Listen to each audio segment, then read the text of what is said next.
on? What happened? See what you did to me, Angel.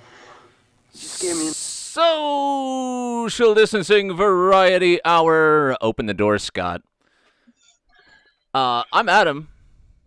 I'm Garrett. He's friend of the program, returning champion Garrett Skindell. Michael is unfortunately not able to be with us this week. But we got a cool show planned, and we got important and interesting people to talk to. So we wanted the show to go on, and we wanted to bring in somebody live, local, and direct with his finger on the pulses of all the things that are going on in our town. And who better than Mr. Garrett Skindell? So good to see you, my friend. Thank you for stepping in. Thank you for being a part of the proceedings. You're a veteran of our little shindig that we do here. So, honored to be here. Thank you, Adam. Thanks for having me. Most definitely. So how are things? Got big shoes to fill, size 14s or something like that. Yeah, probably something like that. How things been in your world?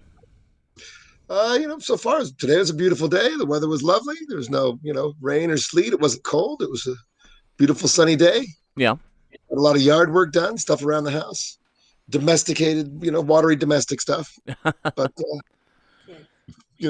yeah, children will do that. There's, tended to them. Took some of my kids down to Frontier Park, and they splashed around the creek. And that's good. Yeah, beautiful day. Yeah. Well, good. That's a very upbeat intro. Compared, when does Angry Garrett? When does Angry Garrett come out? Compared to Mike, maybe. Yeah. Just some watery domestic stuff. Watery domestic stuff. Living in the garden, doing some yard work. Trying to keep it all. Trying to get everything tip top here. So when when summer comes, we're all ready to hit the ground running and try to make the most of. So for those watching who aren't acquainted with who you are and what you do, you were a dad. You've got kids. Yes. You got a number of kids. I have 4 children and a wonderful wife. In fact, she's sitting right over there. Hi, Missy. Hi. Oh, she really is sitting right over there. She really is. She's really right there. You had I saw the epic pictures of the epic birthday cake. It was good. Yeah, it was a good time. I got to give it credit to my wife. My wife does all sorts. She does that all the time. It's like, I did not know the standard practice. I did not know the SNL skit that it was a reference to, but I did pull it up from your link, and I guess I had kind of seen it when it was on, but to make a short story long, for those that don't know, my daughter saw the SNL skit where the Eddie Murphy was the host, and they had the baking competition, and his cake was like this possessed cake that had like teeth and was talking and stuff. Yeah, and, it was supposed to be Sonic the Hedgehog. Very much. Yeah, very it was not. And my daughter's like, oh, I'd love that for she just like mentioned in passing months ago. Oh, I'd love that for my birthday cake.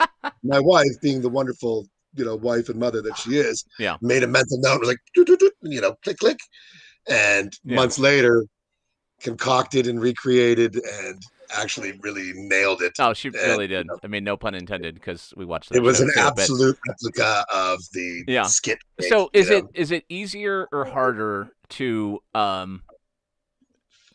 replicate something that's such a hot mess to begin with? Honey, is it easier or harder to replicate a shitty cake? It wasn't too hard. It was not. Yeah, it was a little easier. Okay. Because there have been those Pinterest moments where it's like, nailed it. It's like, no, that was pretty horrible. So all fails from now on. But she's more, her baking prowess is far more hits than misses, and even the misses are delicious. Oh yeah, I mean it's even if it doesn't look pretty, exactly. And I'm sure it always looks pretty. But this was by design, right, to not look pretty at all, and it was she nailed it. Yeah, but anyway, yes. it was accurately horrifying. Yeah, that was my weekend. We went, we did a little escape room with my daughter, and she and her friends. Did they get out, or are they still there? If they'd have had another 90 seconds, they would have got out. Oh yeah, but that's what they all say. I've still never done the escape room thing. Have you personally done the escape room thing? Like I said, I've gone twice. I've taken my daughters twice for their birthday parties and stuff like that, and I have not personally. 15-year-olds dig it, but my daughter sure did dig it and have a good time. So do you feel like you could get out of the escape room, or would you be like, I don't know, I guess I live here now? I'm curling up in a ball in the corner. Let the killer, But yeah, I think Yeah, it's a, If it's a smash array. Yeah, I'm I think I'd be pretty good. It depends on the team that I am with. If I'm in there with a bunch of bozos, then probably not. Yeah. But like you, me, and two other people. Yeah, I think we got it. We'd be setting records, baby. We'd have our names on the wall. Be like, what else you got? Give us another one. Yeah. Let's escape from more things. We got another 20 minutes left. Yep. Lock us up again. Yep. For sure. How about you, Adam? How was your weekend? How's it going? You've been busy. You've been a busy little beaver. I am always a busy little beaver. I mean, this week in particular has been like thing to thing to thing to thing to thing. It's been a year now, not counting the one like open jam thing I did at Altered State. It's been a year now since I've played a gig in front of people. Yeah. Been over a year since I played a gig in front of people, but it's been a year since I've played music in a room with people.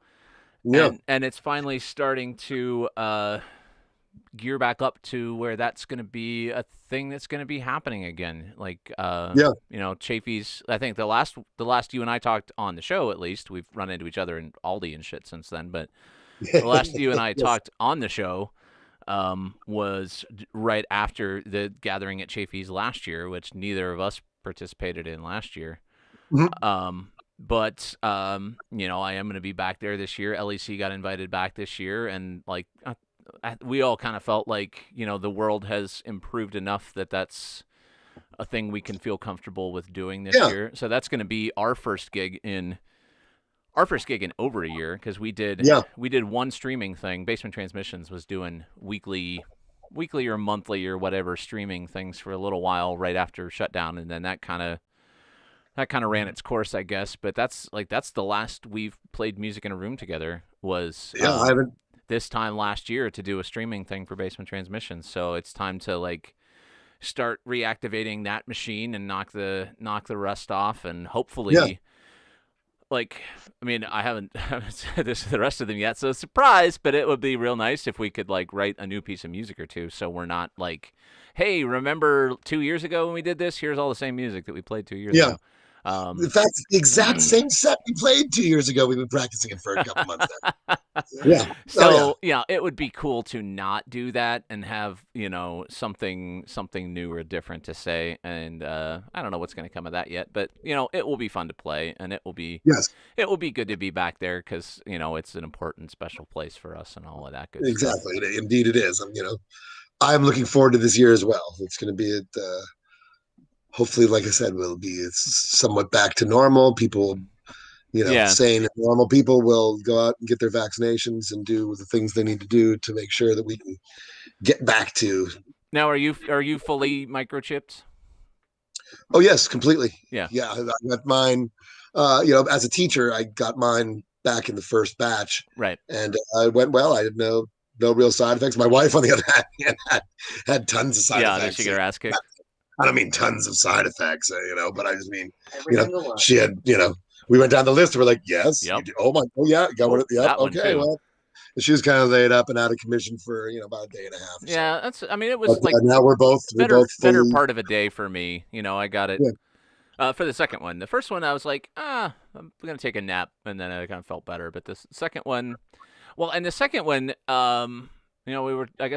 was last week on the show or a week before on the show, we were talking about it. I got it, and just as I was getting over the kind of being knocked over from that, friend of the program, Oscar, managed to give me his stomach bug. So I had like the 1-2 punch of got my round 2 on Thursday.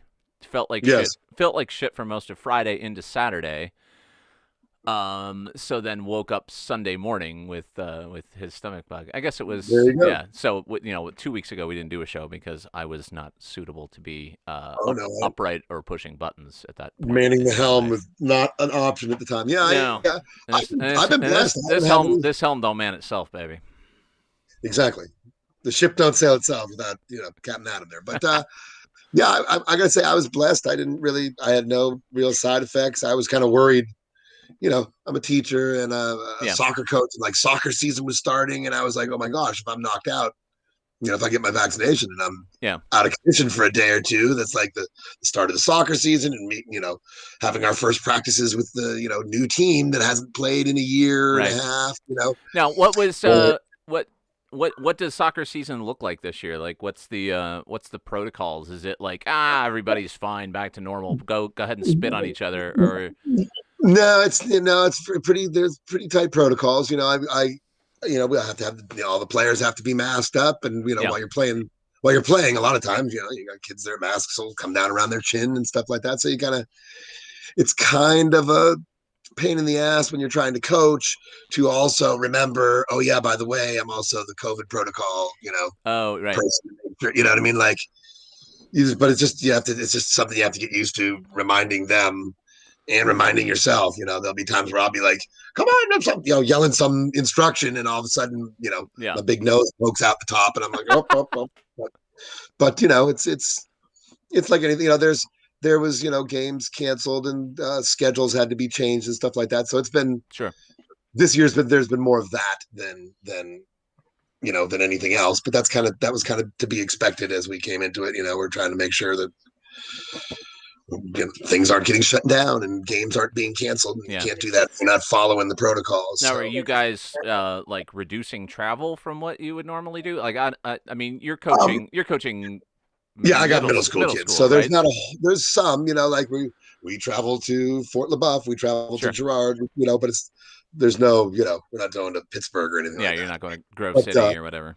Yeah, exactly. So there's no like real big long haul, long away road trips. But and the way our schedule worked this year, there was more home games than away games, and like I said, for a lot of students, travel is hard. You can't, it's not. There's not a lot of, there's some games, local games, where the local schools play each other, and you're not playing at your home state, your home field.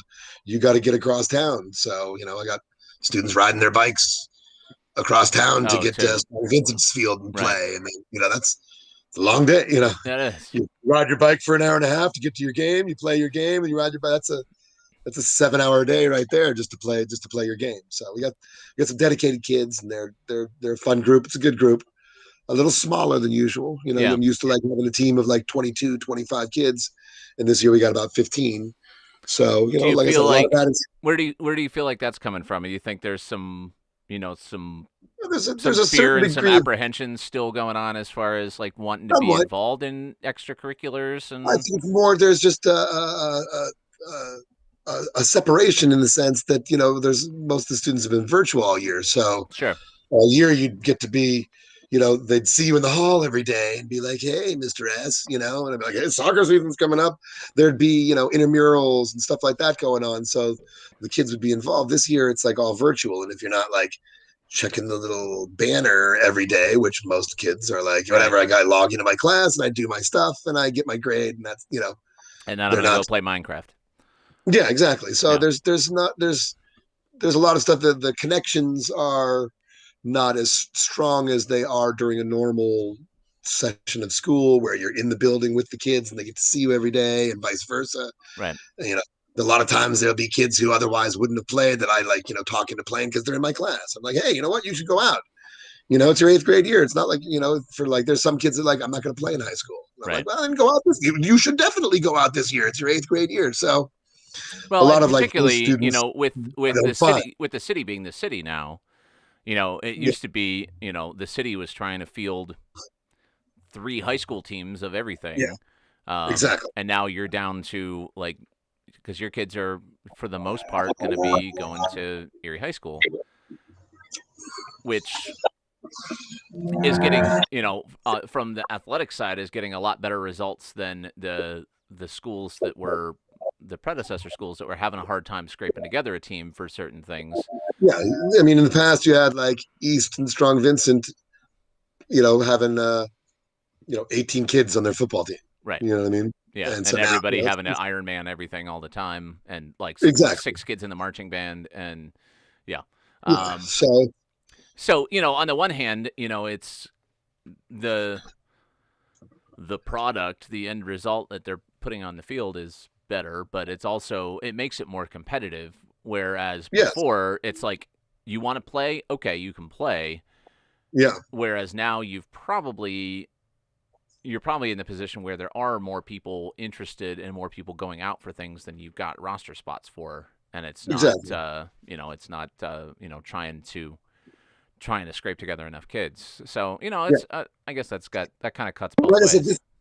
Like I said, this year is an exception because when the merger occurred and everything in the Erie School District and everything, the high schools all merged into Erie High and Collegiate, sure. And the middle schools, have Vincent and East and Wilson, and then so when the merger happened, it's kind of like there's always growing pains. Yeah. So the first couple years was the normal progress you would expect to see in a unification like that, in other districts where it's happened throughout the country, that occurs in the first few years.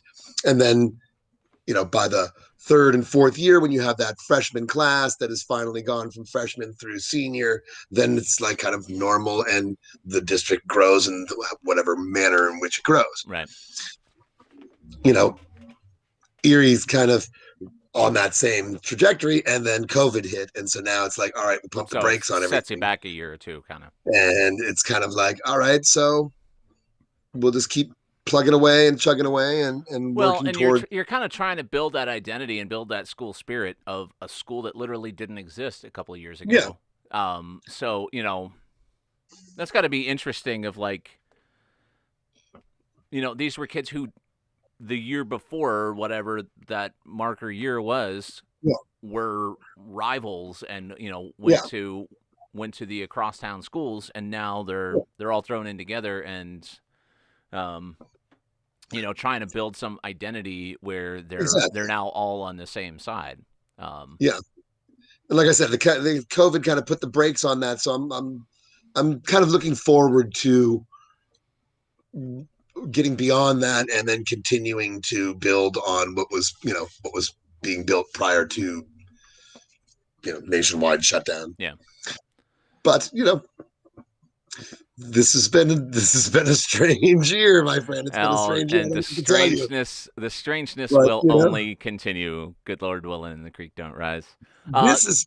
This is pretty good though, because I'm not like, sometimes I'm like just looking at like a little blank screen. Oh yeah. Like, hello, Adam, are you there? Adam, are you there? Yeah. Adam, type in the chat if you're here. I'm marking it. I have to mark you down as absent. Yep. Adam, are you there? Adam, hello.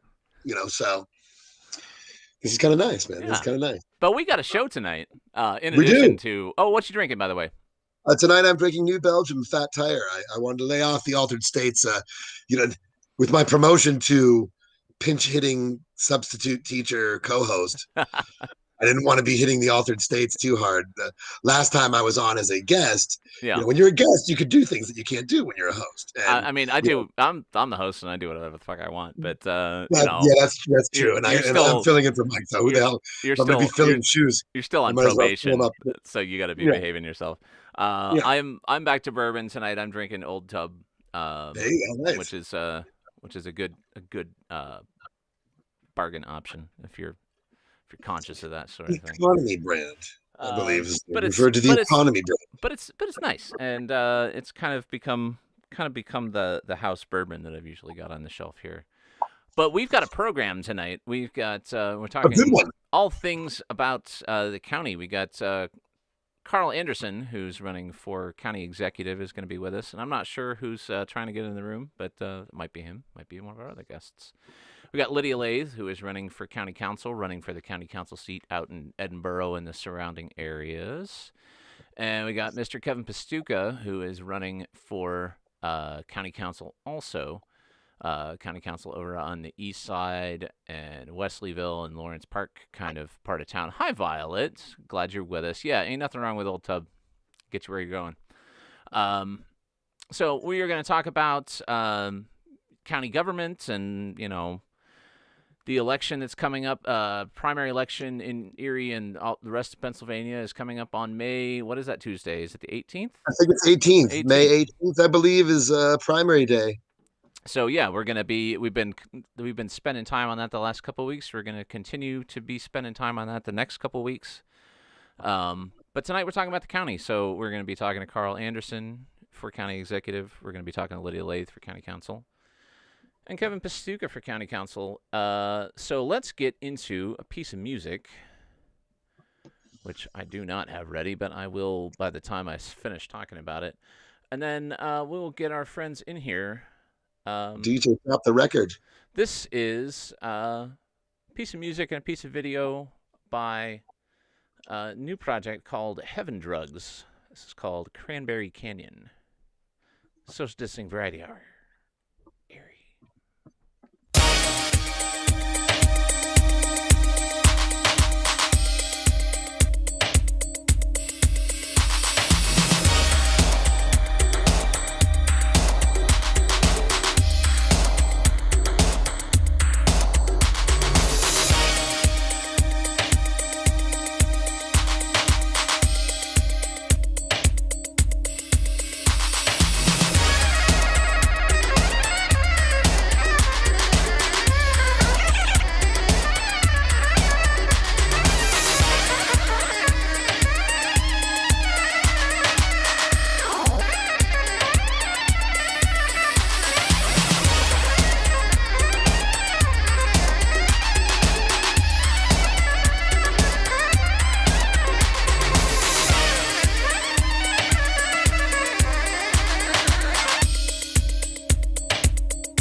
Social Distancing Variety Hour. Variety Hour. Carl Anderson. Hi, Carl. Adam, how are you doing tonight? I am doing pretty good. Yourself? Very good, thank you. And Lydia Laythe. Hi, Lydia. Hi, Adam. How are you? Great. How are you doing? I'm doing pretty good. Kevin Pastewka requested to join. We'll let him in. And Kevin Pastewka, you're right on time. Welcome to the program. That's rare. And Lydia Laythe. Hi, Lydia. Hi, Adam. How are you? Somebody's audio is bouncing back, so if your Facebook is open or something, if you could close it, because it's probably yeah. I think that was you, Kevin. There we go. Yeah, that was well. That's how I logged in from the Facebook link. That's all good. All right, but we're better it's all now. fixed now. It's all working now. By the way, Adam, I'm socially distancing tonight. Oh, that's good. Well, we all are too. I mean, from each other at least.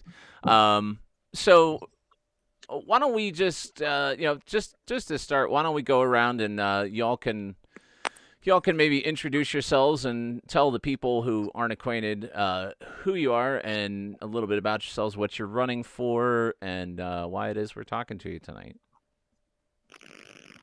Who should we start with there, Adam? Let's start with Carl. Carl's first on my screen.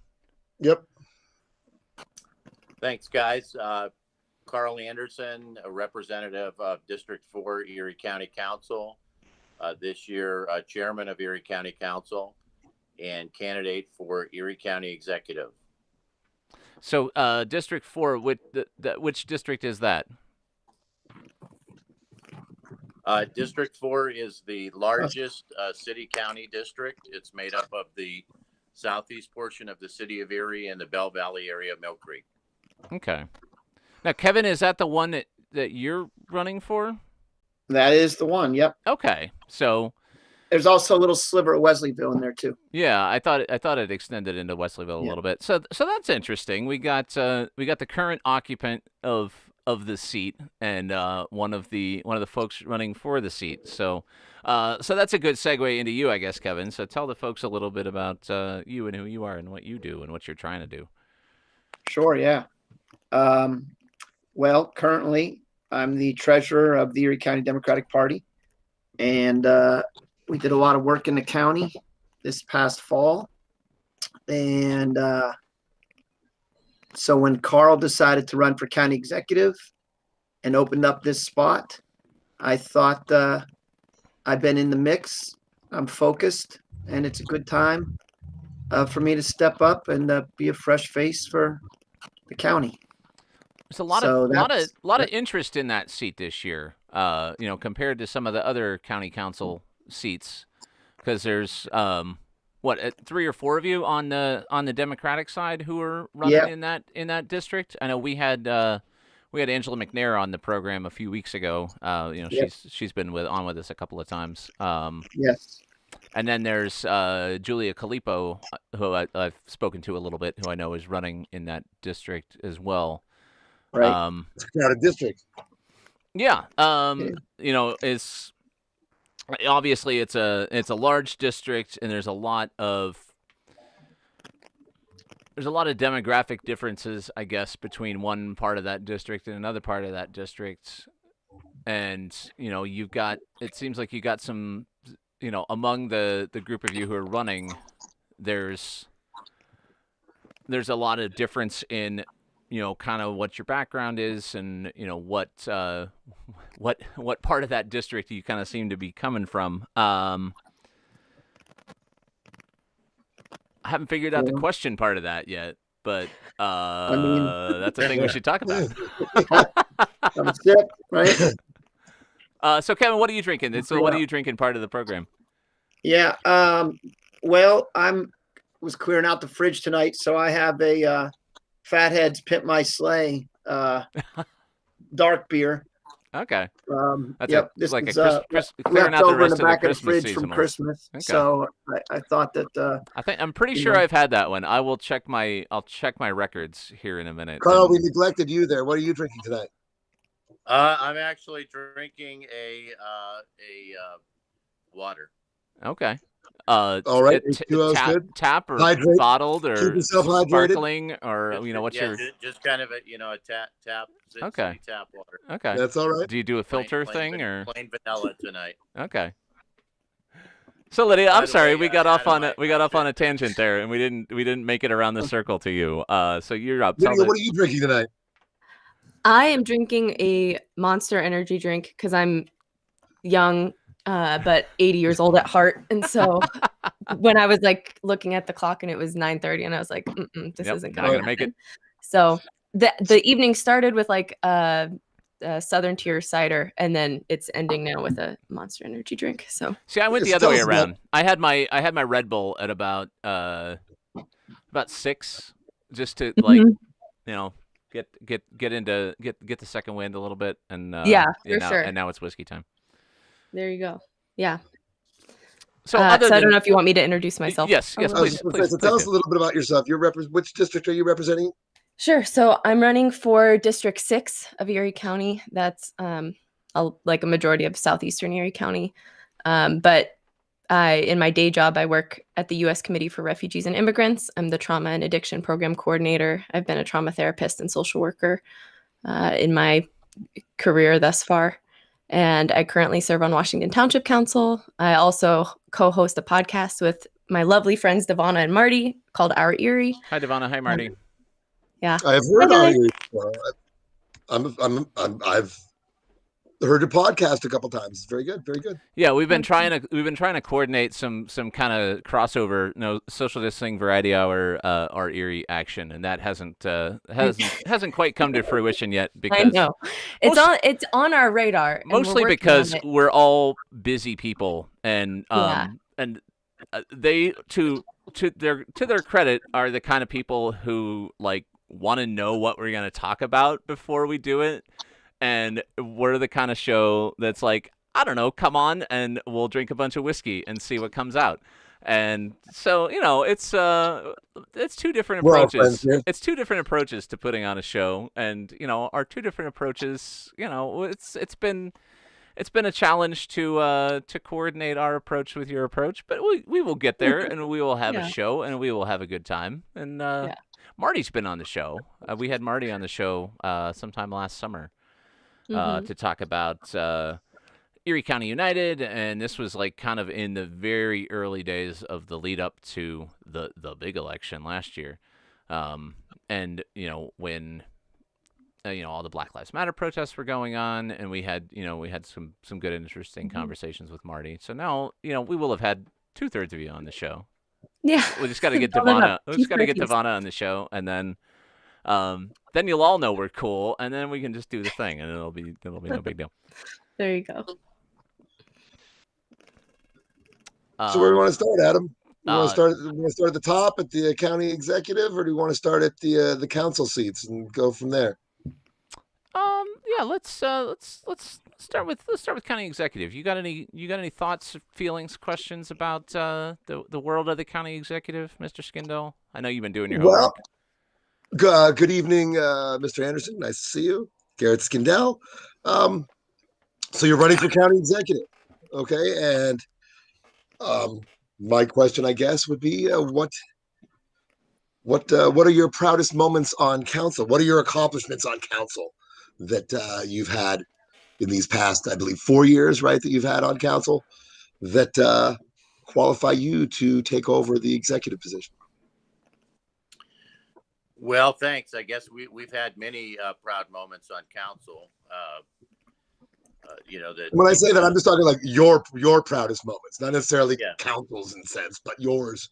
Yeah, well, that includes mine, because we work collaboratively as a team, and you have to have 4 votes to be able to get things done. So, but certainly at the top of the list, without question, is the passage of the community college by the State Board of Education. I was a central part of that, very proud of that, making that happen. And, we still have a lot of work to do with the community college, but we're off and running and have the board seated. They're doing their work, and we're hoping to get the first class started this fall. We have been able to institute a new voting system, Dominion voting. We were mandated 2 years ago by the state. I was elected by my colleagues to be the chairman of the election board in both 2019 and 2020.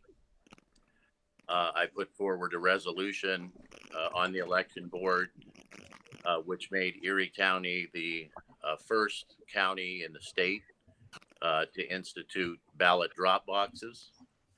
That was very successful. Erie was used as the model for the state in getting the drop box off the ground and moving. And I guess ultimately in the end, the proudest moment of the election was the fact that it was a fair election, an equitable election, and it worked out the best for all of the residents of Erie County. All right. It worked out, in the grand scheme of things, it worked out for the residents of Erie County, I guess, in that, Biden carried Erie County, and, we flipped back to, being the color that we ought to be for the first time in a couple of years. But, locally, we had Julie Slomsky on the show back in the fall. We had Christy Ganevas on the show back in the fall. We had Jim Wirtz on the show back in the fall. To talk about a lot of the local and a lot of the regional races. And, nationally, Erie County broke, the way that, a lot of effort went into seeing that it would. But, locally, there was not a lot of success for Democratic candidates in the fall. So, what do you what do you attribute that to? And I mean, I know it's not the county executive's job to see the Democrats get elected in Erie County, but it's as a Democrat. But I guess to look at November of 2020 and to call it a success for Democrats in Erie County, in some ways it was, and in some ways it wasn't. So, well, I have to say that's not what I said, Adam. And, that's okay. That's fair. And there's two different hats that I was wearing there. One is a very non-political, non-partisan chairman of the election board. Okay. And the other one is an elected official. Well, I mean, I guess from in the last 4 years, and I guess I would say to you that as the county executive, it is the responsibility of the county executive as the leader of the party to ensure or help to work for Democrats getting elected. So two different things, I guess we're saying there. Yep. Sure. When you ask me to talk about the election board, I take my political hat off, but okay, and that's fair. And and I guess I see where you're coming from. Like there was, I had a lot of apprehension, I guess, going into the election in November that there was going to be, some sort of shenanigans locally about things being challenged, things being thrown out, and that kind of turned out to be a lot of threats of stuff that largely ended up not, at least locally, amounting to anything. So I guess as far as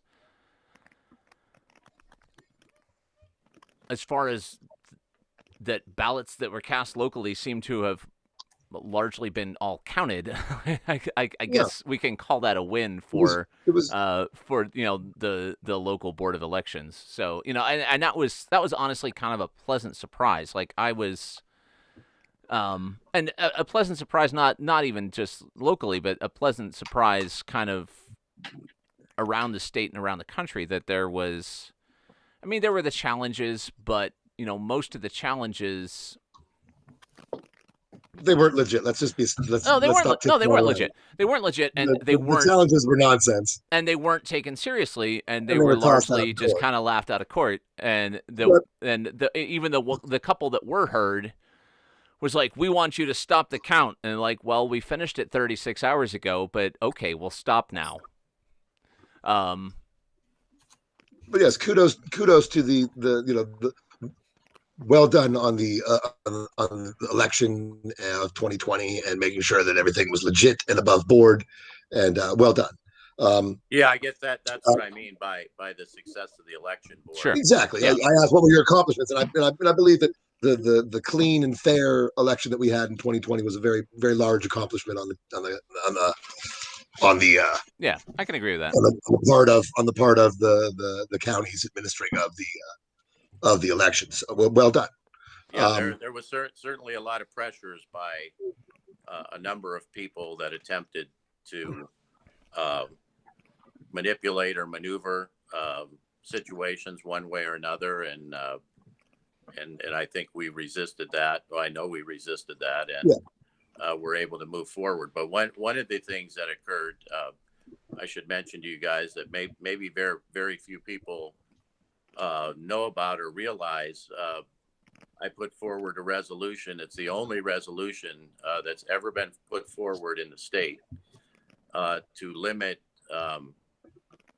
gun accessibility on any level that went without challenge because it was a reasonable compromise, and it stopped people from being able to have guns at the polls and hold signs as a justification for intimidating voters. So you're talking like open carry at polling places.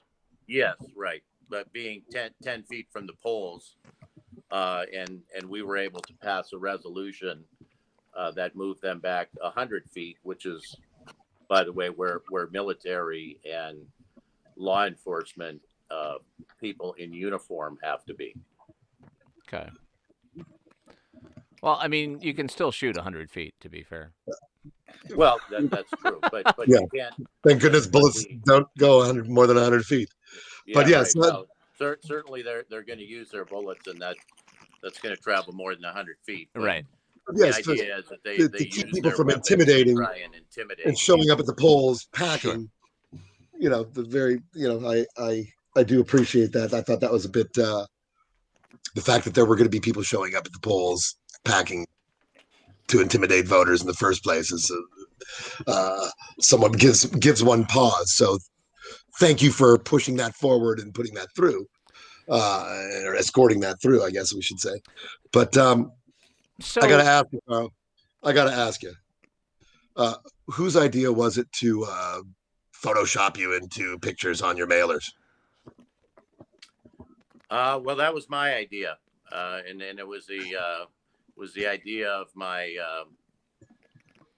my printers, because why on earth would you do that, man? I'm sorry, Carl, but why on earth would you do that? No, don't be sorry, because I mean, I did not get one of these, which is another question. Like, why did I not get one of these? Because like we're super voters. You know, we vote in all the primaries and all the regular elections, and we get literally every piece of mail from everybody. But I somehow managed to not get one of these, so I had to put out a call to acquire one of these. So you know, so we could. You may still get one. They're still oh, good. Arriving at people's doorstep. You know, but you why know, though? But I mean, why? It seems, but you know, this is not real. That one is not real. This one, these two we're not sure about, but that one is also not real. So, yeah, I mean, as you were, go ahead. Yeah. So the you know, in today's day and age, in having to have people sign off on allowing their picture to be printed, I'm somebody that respects the privacy of people that I work with on initiatives. Initiatives are very important to keep our community moving, and there's no difference in the perception of having the photo, which basically explains that I've worked with seniors. I was the person that helped push for the senior center in Mill Creek. And I've also worked tirelessly to help promote a community college. But like you haven't worked with that senior. Like, we don't even know who that senior is.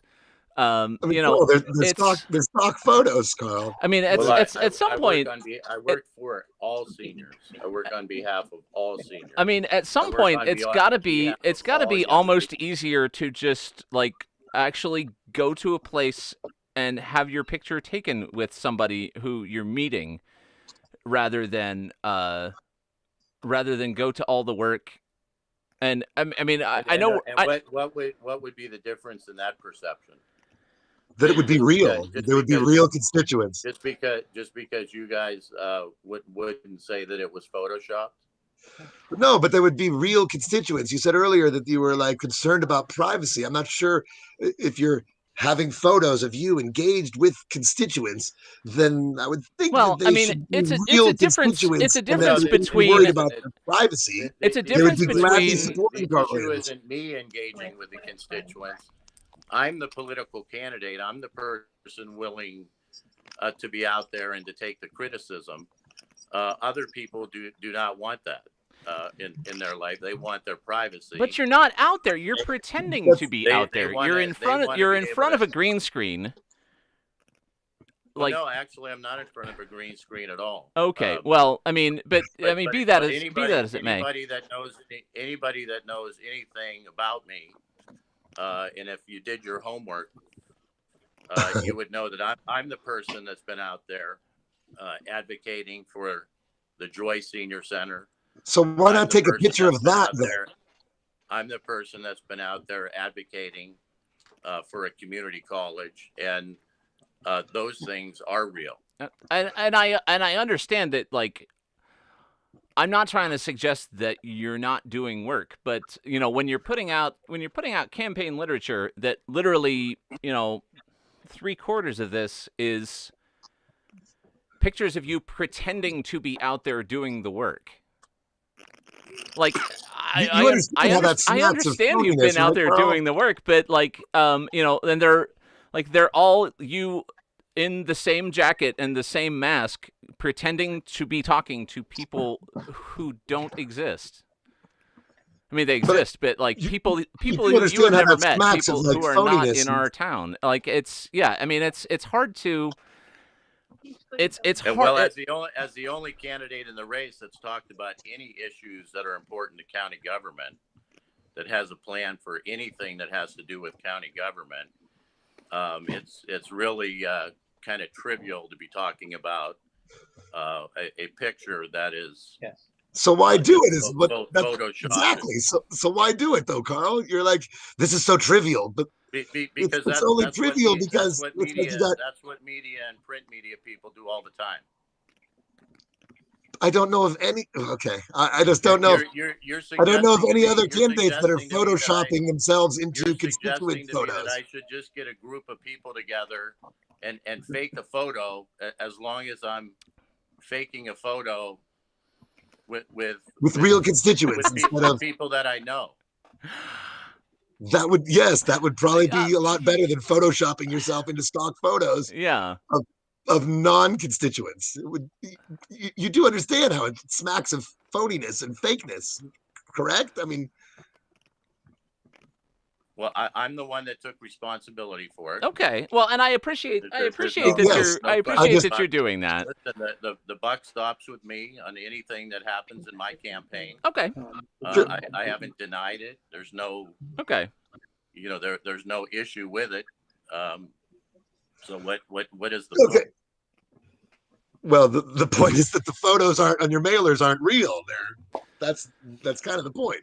Well, they're not real constituents. And Jonathan Burdick, friend of the program in the comments, says Delana and Tyler do have plans for county government, though, and based on what I've heard less from Delana than I've heard from Tyler, because Tyler's been on the show and we've heard a lot of what Tyler's had to say.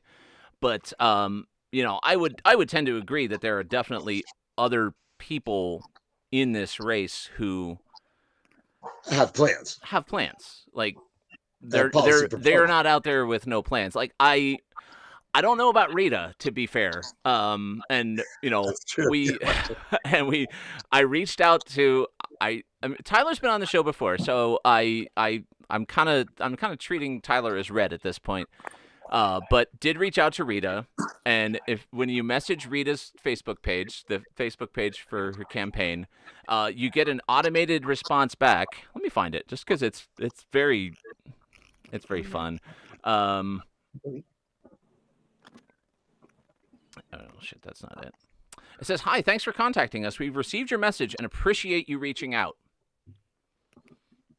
That is literally all Rita Bishop seems to have to say. So already given her more time than she deserved on the show anyway. I've definitely seen. I don't have the receipts in front of me, but I've definitely seen some concerning remarks that Rita has made about what the background of other people in the race is, and I think like Rita has kind of shown her ass at this point. Delanis, I think we spent too much time talking about Rita as it is. We've got 3 people here that are here. That's and she's fair. Not. So but if we invite you on the show and your only response is, "Hi, we've received your message. Thanks for reaching out," you're gonna get at least gently dragged about it. Carl, to circle back there, you're talking about how you led the way with the community college. How so? How did you lead the way? Because as I understand it, the Pennsylvania Department of Education proved it and approved the community college. So how exactly did Carl Anderson lead the way in bringing the community college to Erie? Well, Garrett, do you not understand any of the issues that have gone on in the last? I do. That's why I'm asking. In the last 3 years with the community college, and I do. That's why I'm asking. You said the advocacy that's had to go on, and the yes, the Carl, different and I'm asking you resolutions. what your role was in that. I understand the issue. The There's no different need to condescend to resolutions me as that if I don't know what I'm talking about, but I'm asking you, what did you do? the different well, apparently you must not know what's going on if you don't know what I've done. I'm just giving you the opportunity to tell us what you've done. Well, we've led the advocacy for Erie County to be able to get the community college to a vote by the Board of Education. How did you do that?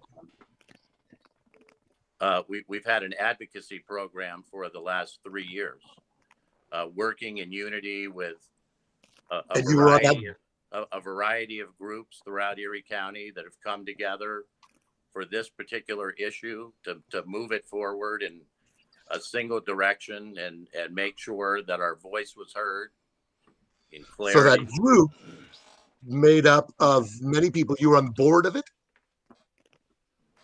As a member of county council, we were the ones, and again, you have to have 4. Anything you do on council, you have to have 4 or more to get anything done. My colleagues appointed me the chairman of a task force to work in unity with the county administration, with Empower Erie and other advocacy groups, to make sure that we were continuing to push the issue and push the envelope so our voice was heard in Harrisburg. And that's what led to us finally getting the opportunity to have a vote before the Board of Education. So you talk about county council, anything you want to do needs 4. And we've had literally the same conversation with lots of the candidates for city council that we've talked about, that, whatever you want to do, you need those 4 votes. Apart from yourself, who do you see as those 4?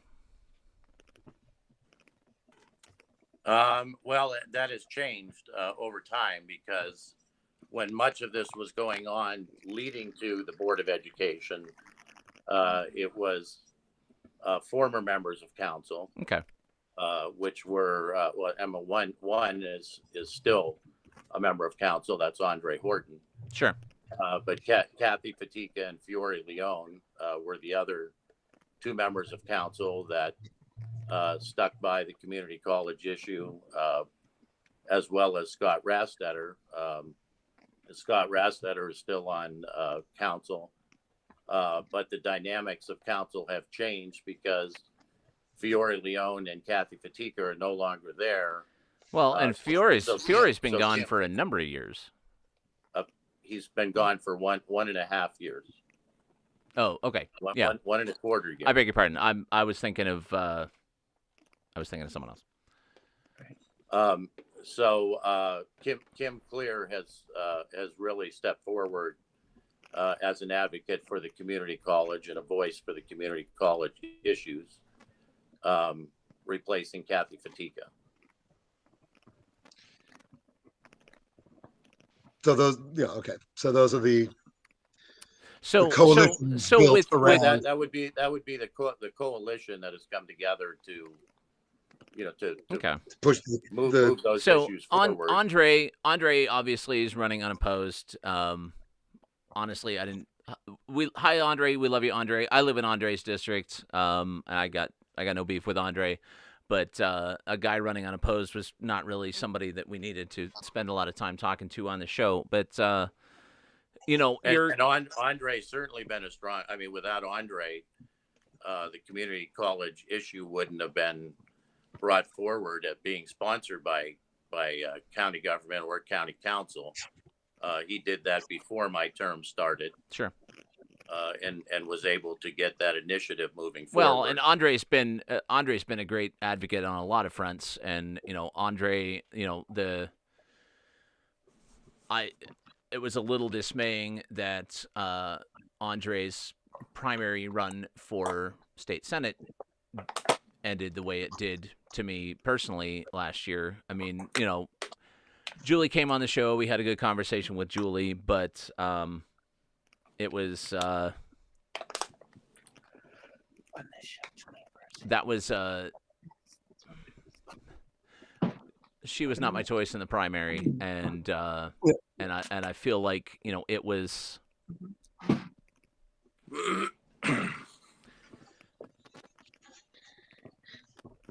to have picked a more establishment party friendly candidate like Julie over somebody more in the trenches progressive like Andre has always kind of been, I thought was a really questionable choice last year. And I feel like maybe I'm wrong, and maybe it still would have ended the same way if it had been a choice between Dan Laughlin and Andre rather than a choice between Dan Laughlin and Julie Slomsky. But you know, I've it's a different election at a different time, my friend. Oh, that's a very different choice than. And we've got county seats coming up. So, just one more thing for Carl from me before, you know, we move on to other things. Carl, you were a Republican in the past. You describe yourself as a Ridge Republican. How long ago was it that you made the switch to become a Democrat, and why was that? 2001. Okay, for 2001, you switched to become a Democrat. That's correct. Yes. Okay. So why was that? Well, you know, simply I've explained that many times before, but that's what we're here for. Yeah, the issue is, as I've said, and as you mentioned, I was a Tom Ridge Republican, socially moderate, fiscally conservative. Tom Ridge was our representative in Congress. I was an intern in his office while I was a student at Mercyhurst University before I graduated in 1991. I worked on his race for governor because I thought it was important to our community. Erie had never had a governor, ironically enough, from our community that served in Harrisburg. And so when all of that was done, you know, there was no longer a need for me to continue to be a Republican. I aligned, besides Tom Ridge, I aligned mostly with Democratic candidates in the city of Erie. Well, I mean, to be fair, what other kind are there in the city of Erie? Well, that's true. But I'm born and raised in the city of Erie, and my commitment has been to the city of Erie. And so, you know, I went back to my roots of the Democratic Party.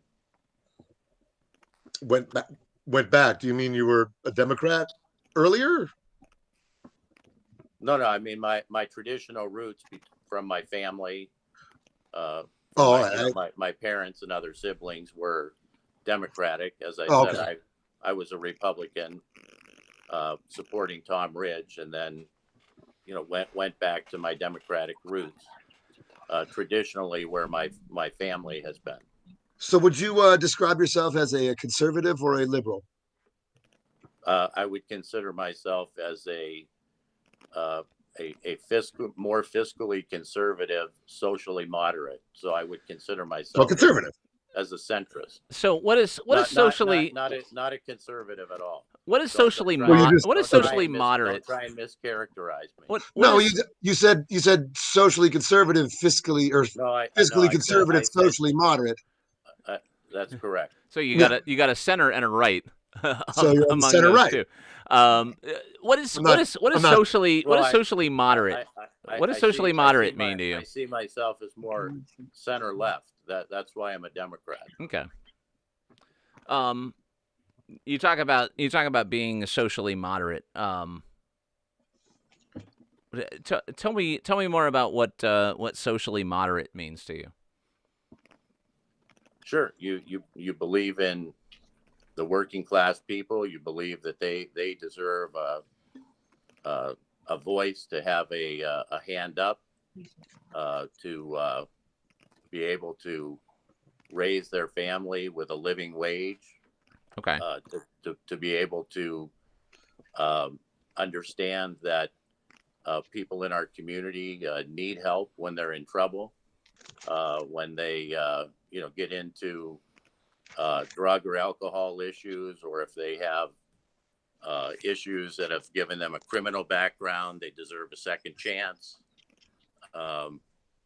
They deserve opportunities to change their life around. That's somebody that believes in people and believes in giving people a second chance and promoting people through advocacy for them. Okay. That sounds pretty liberal. I mean, yeah. Doesn't sound really moderate there, Carl. I got to go digging for the counterweight now. You guys have convinced me that I'm more liberal than even I think. Obviously there's a Black Lives Matter flag hanging behind me, and that's a thing that we've spent a lot of time talking about on this show. What's your feelings on the Black Lives Matter movement? What's your feelings on the future of the role of the police in Erie and more broadly around the country? Well, I marched in both marches. Okay.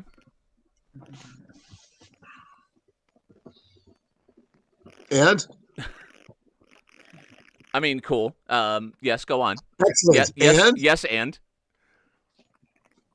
Oh, I thought maybe you guys wanted to say whether you had marched with us or not. Yes. I was not there for the first one. I was there for some of the subsequent rallies and stuff that happened afterwards. Yes, I was there as well. Listen, all people deserve to be treated with respect. All people deserve to be treated with dignity. I have never treated anybody in any way other than that. I believe that most law enforcement go to work and do their job on behalf of their community to protect us. It's unfortunate when there are people who overstep their bounds, and we need to change that system. We need to make sure that all people who are in a position of public trust represent all of us and represent everybody having respect and dignity. You talk about people overstepping bounds. Do you feel that Erie police did overstep their bounds during that first rally? Coffee house that we went to. Well, I'm talking about what happened in Minnesota. No, and I'm talking about what happened here. I'm talking about protesters being kicked over in the streets. What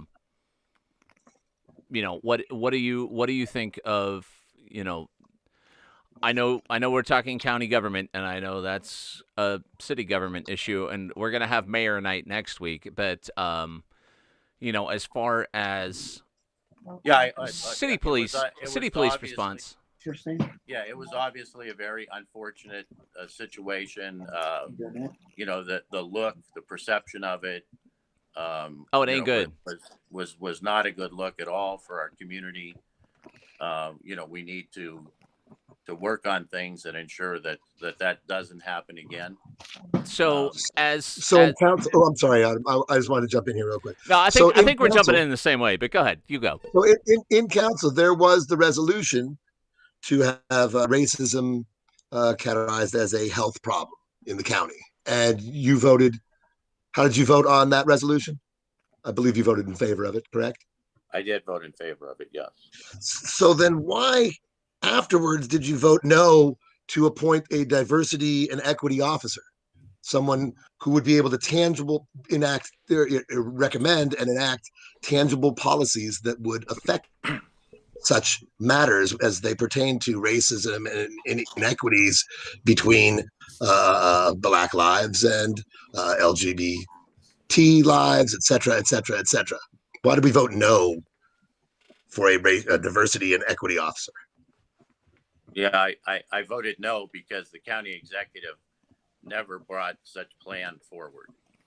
Never had a plan. But isn't that council's job? That I believe it was brought forward.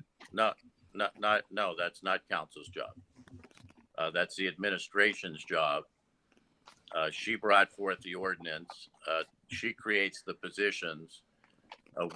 Council funds them. We then had suggested to her that she come down to us with a plan. The plan was not brought forward, and so at that time, the diversity position was voted down. But that was the plan. The plan was to appoint a diversity and equity officer. And the vote was had on that issue, was part of the plan. Was it not? To say she didn't, I'm just saying, say she didn't bring forth the plan when you voted no on the Garrett, officer. That wasn't the plan. The plan was just to bring forth a position, just to basically have a press conference to say we were bringing forth a position. Now, then what did you vote no on? So the alternative is to have a press conference where you say you're not having a position? No, the alternative is to say you need to go back and work on something more concrete, and you need to come back to council, which, by the way, that's about to happen.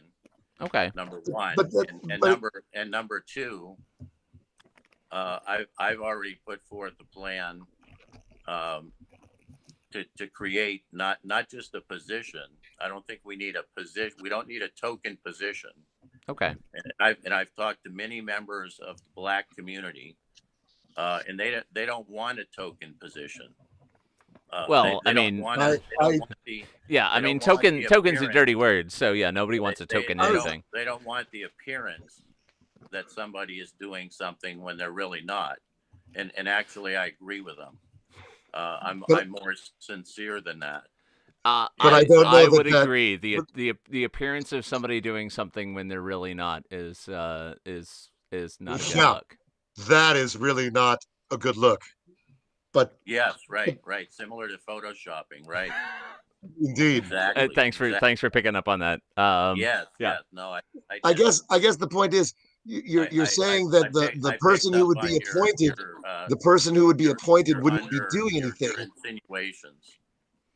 Well, you're saying that the position that was being voted on would not have done anything, and it would have just been a token position. And you suggested that a bureau be created, but then we didn't. I mean, there's one. You say there's one being created now. No, I'm suggesting when I'm the next county executive that I'm going to create a bureau of immigration, inclusion, and equity. And it's going to be a bureau that is actually going to have the teeth of creating and reviewing policies to be forward thinking. But doesn't that fall under the authority of council, though? Isn't it council that creates the bureau? That does not fall under the authority of council. Council, see, this is what people don't understand. And obviously you don't as well. Well, that's why I'm asking you. Yeah, I mean, that's why we're asking questions about council to somebody who's on council. Council funds the positions. The administration has to follow through. The administration is you voted no on that position. The administration is the manager of those positions and has to follow through with them. I understand, Carl, but at the time you said, I'm voting no because I want to have a bureau in county government. No, that's not what I said. You said we don't need a position. We need a bureau in county government to deal with immigration, inclusion, and equity. That's your exact quote. I took it right from the Go Erie feature on you that was featured in Go Erie. It's a direct quote from you. Mr. Skindell, this is why you're on the show, by the way. I'm moving forward with creating a bureau. I voted. I can't help what the newspaper reports. It was just a direct quote from you, Carl. As I said to you, I voted no because it was a token position that didn't put forth a plan. As the county executive, I will put forth a plan. They asked me, what would I do different as county executive than what was brought forward last year? And that's what I said I would do. A bureau with teeth as opposed to the officer with teeth. that you say has no teeth. That's correct. Okay. Okay. So, that's one of the main different. One of my next questions is going to be I'm just trying to understand this. You know, you've got, if you have a position, that position has no teeth, and that position is a token position. But the Bureau does. But if you have a group of positions, then that group of positions has teeth. So where does that shift in power come from? And it comes forth with the ordinance that's being passed. You have to have that language in the ordinance that's being passed. So that ordinance couldn't have empowered a person. It can only empower a bureau of people. Well, no, it could have empowered a person, but that's not what the administration. So the issue wasn't so much that it was a position and that was a token position. It was that one position wasn't given.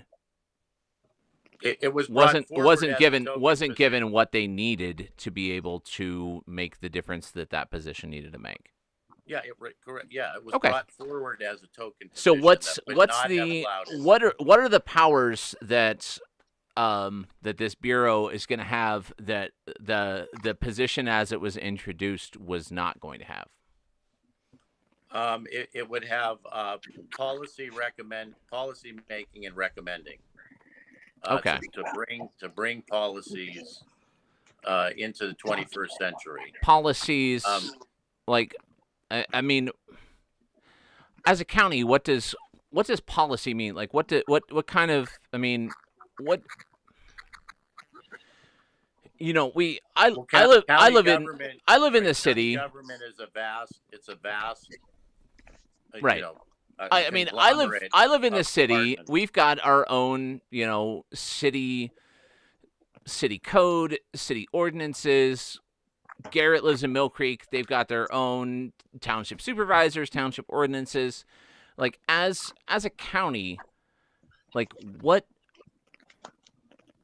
policy can the county do that's not either superseded from above by either this is state policy or this is federal policy, or undercut from below by this is city code, this is local municipal code in Mill Creek, Fairview, Edinburgh, Washington Township, Wesleyville. You know, what can the county as the county do to impact this? Like, what is the county's what is the county's role in their little middle slice that is just the county's bailiwick? You know, where does the county fit into this? And this is not just like, you know, this is not even about you. Like, this is just about where does we'll be getting this question, Lydia and Kevin, as well. So right. So you guys kind of get an unfair advantage. You get to think about it for a couple seconds more. So be pondering on all these things, because your time is coming. Whoop! Did we just lose Carl? We lost Carl. Did we just lose Carl? We just lost Carl. So since we've lost Carl, and I mean, hopefully Carl will be back. How about that segue? I was just like. Now we're on Lydia and Kevin. Now we're on Lydia and Kevin. So Carl. We were on Carl for a while. Sorry about that, but you know, I thought some questions had to be asked there, Adam, and I was trying to be. No, it's all good. I was trying, man. I was trying really hard, and I was getting, you know, if I knew anything about how county government works. Yeah, I mean, if you knew, obviously you don't know shit about shit, but if you did, let's have some people that do know how county government works, like Lydia and Kevin. So I'll leave it up to you, Adam. I'll toss it back to you. Yeah. So Lydia, Kevin, in whatever order you want, and maybe Carl will be back, or maybe let's start with Lydia, because we were last to get to her on the intros. Yeah, she's been so patient. That's fair. You're like one of my students in class waiting to be called on. Like, fair. Come on, man, get to it. So Lydia, where do you see the role of the county in all of this? I mean, I guess I should preface this by saying I'm sure that there are things that I'm not aware of because I'm looking at the county from the outside. So I don't want to misspeak and misunderstand systems. But I think a huge piece is allocating resources, financial support and creating structural policies around kind of development and the processes by which people have to seek, funding or research. So thinking about my realm of social work and trauma therapy, I look at a lot of the human services end of it, children and youth, our foster care systems, drug and alcohol, mental health resources. Which the county plays a large role in. Right. They allocate tons of funding. Those are the kinds of services that the county has a large hand in. Right. And they get to decide who gets, the bigger slice of the pie when we're looking at that versus the county prison system and corrections and probation. And having worked with previously incarcerated men, I also know how flawed that system can be and the gaps that can exist there. So I definitely think that I think a lot of folks in community organizing and in political work will say, like, follow the money, look where the money's going. Sure. and kind of see that will reflect our values. It will reflect who has power, who doesn't. And so to me, my view of county government is kind of holding the purse strings to a lot of resources that folks could really benefit from, and that these systems that can't meet everyone's needs are really not a lack of good people, but a lack of good resources and funding in a lot of cases. And as you're out there in Edinburgh, correct? Mm-hmm. So if as a county council person, how will Lydia Laythe, what is her plan to put these goals into action? Mm-hmm. Gosh, I mean, I think that there's a lot of different ways that can look. I think one asset I think I bring to the table is the fact that I can see the big picture and I can see the things that connect us all. I've lived in Edinburgh nearly my whole life and have gone to school in Erie and have had friends and socialized in Erie. And so I not only see the city through that lens, but I also see the rural pockets of the county in ways that other folks wouldn't if they've only grown up or lived in the city. And so I think I can see the common threads that are true across all municipalities in our county. Broadband access, transportation access, walkability, accessibility. These are all things that if we can improve them across the county, everyone will be the better for it and we'll be healthier, happier, more connected people. So I was in Edinburgh yesterday. You got a lot of signs. Like your sign coverage in Edinburgh is very, very thorough. And like I try not to judge elections based on sign count, because that has let me down in the past. I've been like, oh, there's so many signs for this guy and there's so few signs for this guy. So like, oh, we're fine. And then not fine. But right. How do you feel about your chances? I don't ever want to assume that I have support or that it's ever going to be an easy thing. For one thing, I'm a Hi, Carl. Young person. Welcome back. Hey, sorry guys, I don't know what happened. Oh, that's all right. These things happen. Lydia, sorry, go ahead. Carl, glad to have you back. It's all good. So, I'm working really hard and I hope that my hard work and all the hard work of all the people that have been volunteering with me will pay off in the primary. But I don't ever want to assume. So, well, you're hard until the very end. You're already Washington Township supervisor, or I might be council person. Council person. I grew up in Mill Creek, and Mill Creek has township supervisors. Yeah. So you're obviously somewhat politically a known-ish quantity to a lot of the people in the district that you're proposing to be serving. And to be honest, you know, I tried to reach out to the people that you're running against out there in your district, and I could not find them. Which, you know, as a political candidate in the 21st century, to be literally unfindable on Facebook is hard to do. It is an interesting approach.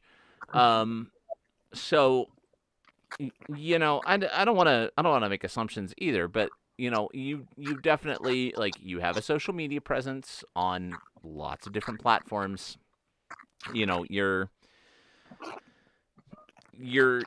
savvy, you're plugged in. I guess I'm suddenly shifting gears because I'm having thoughts all of a sudden, but you know, all of a sudden, easy, buddy. All of a sudden, I just started. It's late on a Sunday night, easy. There. Yeah. You know, Edinburgh. You know, you got obviously a big student population in Edinburgh, but I mean, I was a student once upon a time. I went to college once upon a time. And the entire time I went to college in Pittsburgh. I went to Pitt. And the entire time I went to college in Pittsburgh, I was registered as a voter at my parents' house in Mill Creek. So, you know, to what extent is reaching that student population part of your strategy? Like, are they even registered to vote in Edinburgh? Are they people that you want or need to be reaching? Are they people that you feel like you are reaching to the point that feels like it's of any value to you? So for the last 4 or 5 years, I've been helping co-organize a nonpartisan civic engagement group called French Creek Indivisible. We do a lot of community organizing in Southern Erie County, Northern Crawford County. I'm on your Facebook page. Okay, so there you go. Yep. And so we, in the past, have done student voter registration for Edinburgh students, and I think that that's super important. I would say that regardless of whether I was running or not, and so do I think it's important for them to be registered in the place where they are living? Absolutely. But if they have a reason to stay registered in their hometown, then I support that too. I mean, as long as they're exercising their right to vote. As long as they're registered somewhere and actually doing something about it somewhere.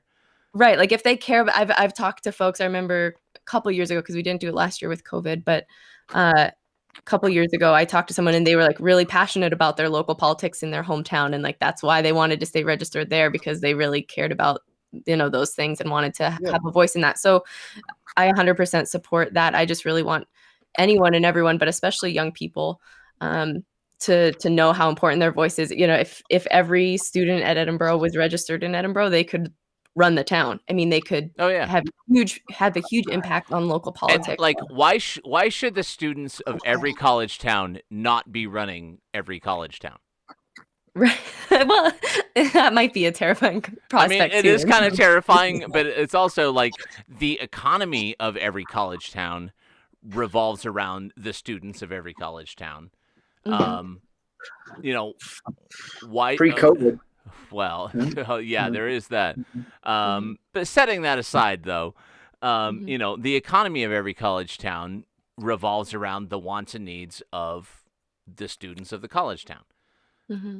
But you have huge turnover. I think that's the hardest. I mean, I think that's the hardest part with why you don't see a lot of progress on university campuses either, is because just as people are kind of finding their foothold and becoming confident and self-aware and really understand their power in the system, they graduate from college and they move away. And they move back to Philly. Yeah. I think that's the tough part. And there's not a lot of college student engagement in the local politics of Edinburgh, let's say, or you know, the local politics of Erie City, where there's you know a bunch of colleges. You know, they're all Bernie bros, but they don't know who's running for city council. Yeah, they're worried about their supervisor back in their hometown. If they're politically engaged and politically involved and politically active, they're worried about their hometown supervisor or council person rather than who's running for county council in Edinburgh in that sense. Yeah. But on a national level, it's a much different story. The national level, that is a different story. But I wanted to ask you, Lydia, with the post-COVID, as we approach the post-COVID American Rescue Plan, what is the goals that you would have? Like I said, I asked you earlier what your priorities were and stuff like that, as far as what you want to accomplish when you're on council, with a social work background and stuff like that. What post-COVID, because as there will be part of the rescue plan, COVID funding for various things. What would you want to see council's priorities be as we come out of the COVID pandemic situation? I mean, I think we can walk and chew gum at the same time. Like, we can have a lot of different priorities. I would hope. Absolutely. Yeah. So, you're hoping. So I don't want to like pigeonhole myself. There are a few just like basic structural things that I think undergird a lot of our other systemic issues. So if we're looking at accessibility, I mean, I don't want to keep like harping on like broadband accessibility, transportation reliability, and like walkability in some of our towns. I was just walking around Union City today, and some of their sidewalks are so, falling apart that grass is growing up in between. And, I'm much less likely to take my son out to go scooter on his scooter around the neighborhood if he has to go in the street instead of on a sidewalk. So I think that there's a lot of things we can do to just make our community more accessible and more connected. And in doing so can help, alleviate some of these other burdens on folks, looking at structural racism and, well, and as, as the county, and this is a thing that I don't know where their funding comes from, and I don't know where their authority lies, but, you're talking about infrastructure and you're talking about transportation and stuff. We've got EMTA that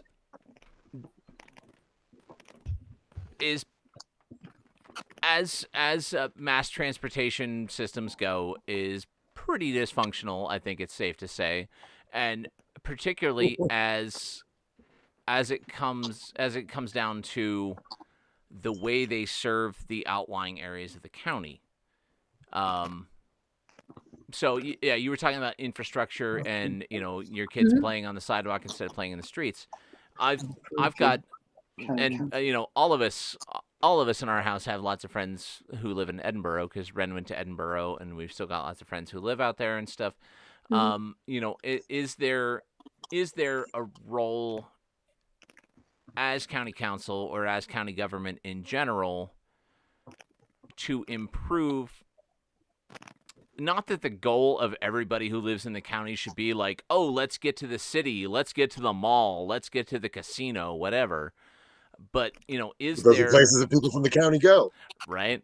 But, is there a role in county government of improving access to the city and improving access to the amenities in the city to people in the outlying areas of the county who are maybe underserved as far as access to the city goes? Yeah, I mean, I absolutely see that as a priority and something that we should do. Having worked in Erie, and I work with refugees and immigrants in Erie, I know how valuable it is when you can take a shorter bus ride or even a walk to the Social Security office or the welfare office or your doctor's office or your grocery. Right. I mean, so there's a lot to be said about how easy access can create a lot of faster responses in times of crisis or in times of need, that when you're further removed, it's another barrier, it's another disconnect. And I don't even see it as necessarily just rural to city. I see it as across rural municipalities and communities as well. Oh, absolutely. I know, when I worked in Meadville, I was a therapist to previously incarcerated men in court mandated therapy. And there were times when my clients could not get to our office because transportation was not available and they didn't have their own car, and they would get docked by their probation officer for not being able to make appointments, even though they wanted to come to therapy, but because transportation was not available. And we're talking about, commuting between two pretty rural areas. And so I see it as also just connecting to the different resources that exist across our rural county, seats as well. So, Carl, welcome back, Carl. Glad we didn't lose you. Sorry, guys. Oh, that's okay. These things happen. Happens all the time. Happened to Technology me. is great. Happened to me literally twice today. So I'm putting you on the spot. Not that we haven't put you on the spot before, but you're giving up your seat, your county council seat, and Mr. Pastewka, who is now to my left, your right, on your screen, is one of the folks who are running for your seat, or your about to be former seat. What thoughts do you have about the slate of folks who are running for what's about to be your former seat? Yeah, so obviously, as you guys know, I chose not to seek re-election to that seat. Mm-hmm. And I know that 3 of the 4 people certainly have been very active and involved in the community. And I know that they care about the community. I know that the fourth member or fourth person who is running, although they can run for the seat, they would be prohibited from taking the seat or serving in the seat. Tell me more about that. Well, the one candidate has a felony record, and having a felony prohibits you from being able to serve on council or in any public office in Pennsylvania. Okay, that's not me. I mean, good to know. Good to know. Thanks for sharing. It's not Kevin. Well, thank goodness. It's certainly not Kevin. So, Kevin, that's one less person you have to run against. Yeah. Sure. We're down to 3. They're still technically technically they're still running. Yeah. Yes, I'm sorry. Yeah. So what happens if the convicted felon gets elected to county council? Like what's the? I mean, you're the professional county government guy. What's the mechanism for? Should it happen that the convicted felon happens to get elected to that county council seat, how does that get filled? Yeah. So, they could. I mean, I don't. By the way, I don't think that's going to happen. No, I assume not. No. But just for shits and giggles, let's talk about it. Yeah, for shits and giggles. We just made Carl Anderson say shit on the show.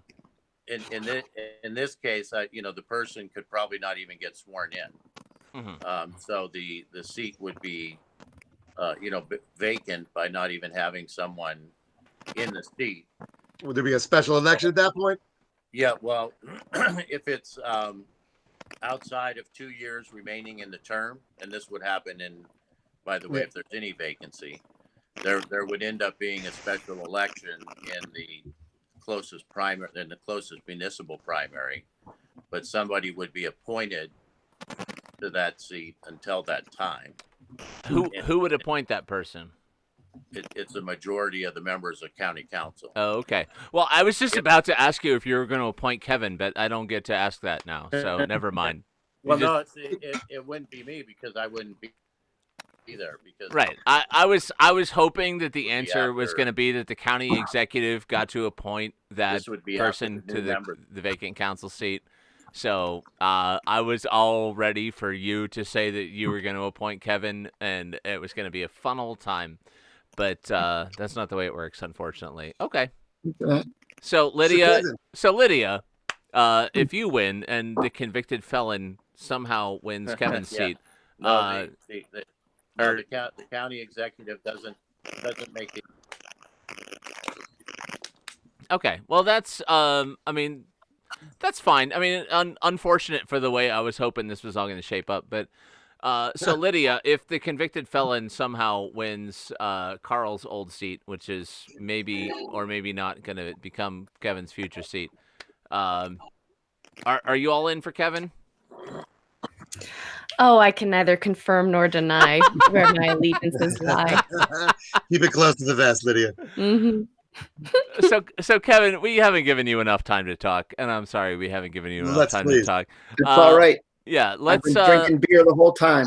I appreciate it. Like you're in the spirit of the show, and like you're somebody that like I know from around the scene, and like you come out to lots of shows, and you're at the festivals and all of that stuff, and as somebody who's like a supporter of the local arts and music scene, which I appreciate as somebody who's involved in that, and Dr. Skindell appreciates as somebody who's involved in that. What's what can the county do to help art and music in Erie? Well, sort of like Lydia's answer, right? I'm on the outside looking in, but okay. Put the money in my hands, and I will put it in the hands of artists as much as possible.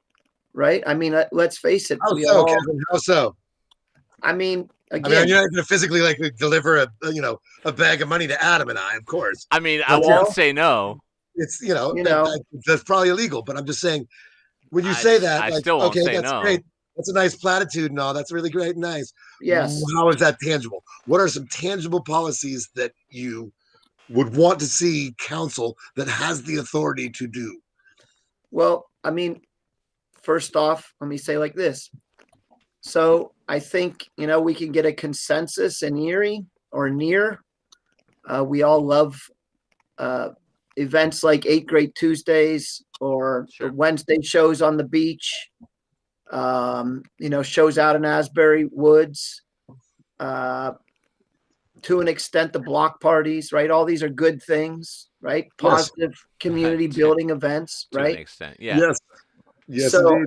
I don't know the extent of county money that goes into that, right? Because I'm sitting here, but if I'm sitting down at the courthouse looking at that kind of money and realizing that, cultural events tie us together, I would certainly be an advocate to send as much as possible that direction, right?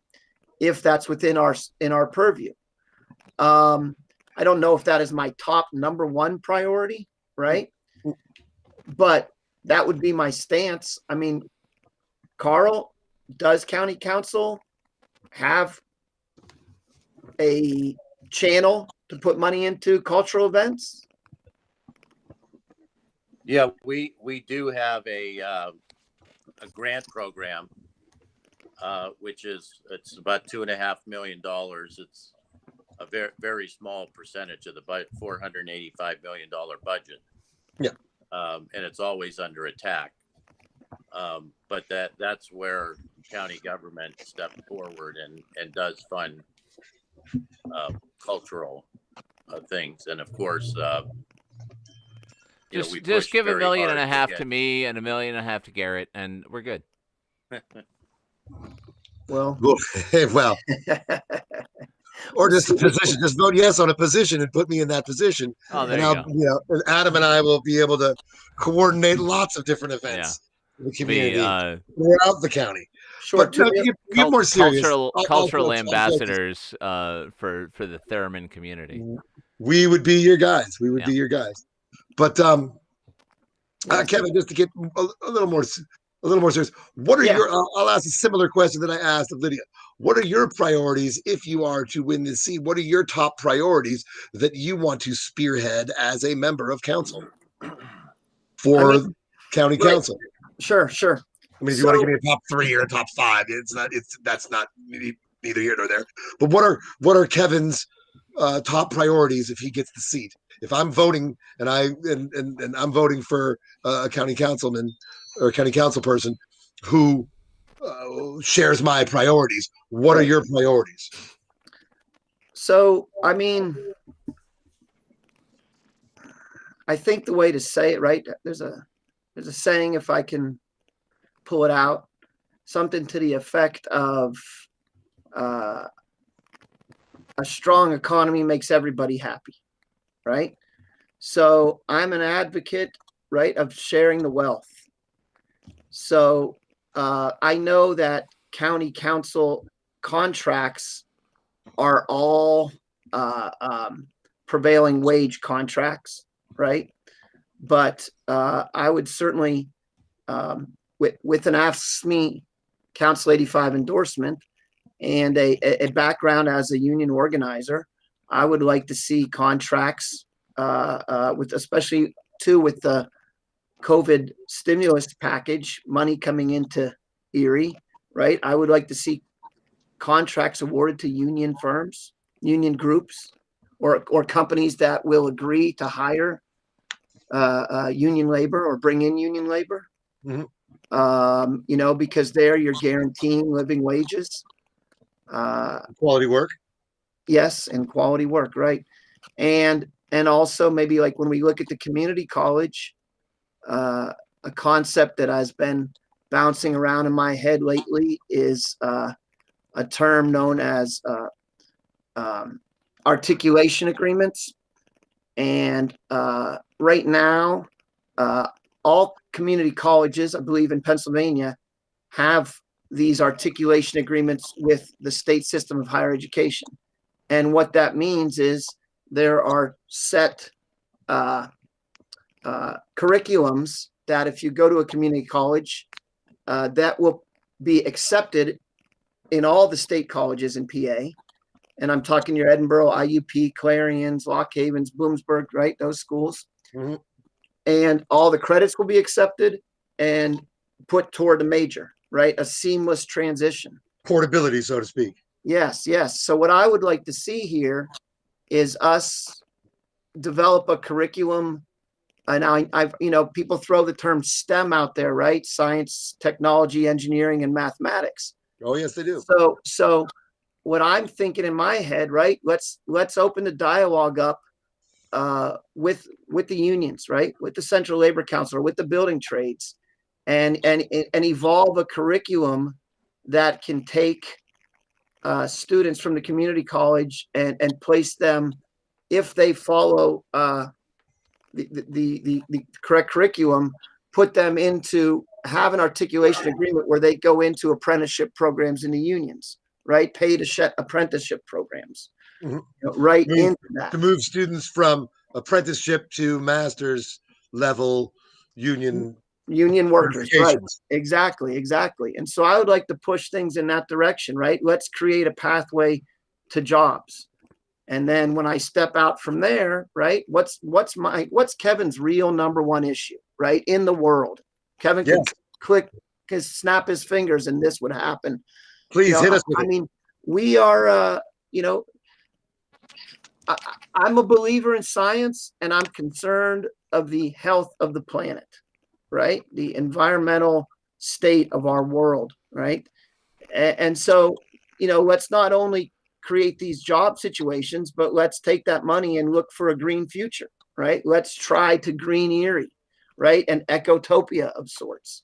Why not, right? So that's directionally, if I'm just spitballing and I can just snap fingers and go that way, let's go that way. Oh, please. Right? That's what and we're it's here limited for, from a county council perspective. But and snapping fingers. What's that, Adam? I said, please do. That's what we're here for. Yeah, sure. So that's what I'm doing. But that's that's the kind of thinking I'm bringing into this, right? So, and I don't know what kind of battles get fought. I don't know what kind of interest we rub against, and I don't know how how much I'm going to give, or how much I'm going to have to give, or how much I won't give.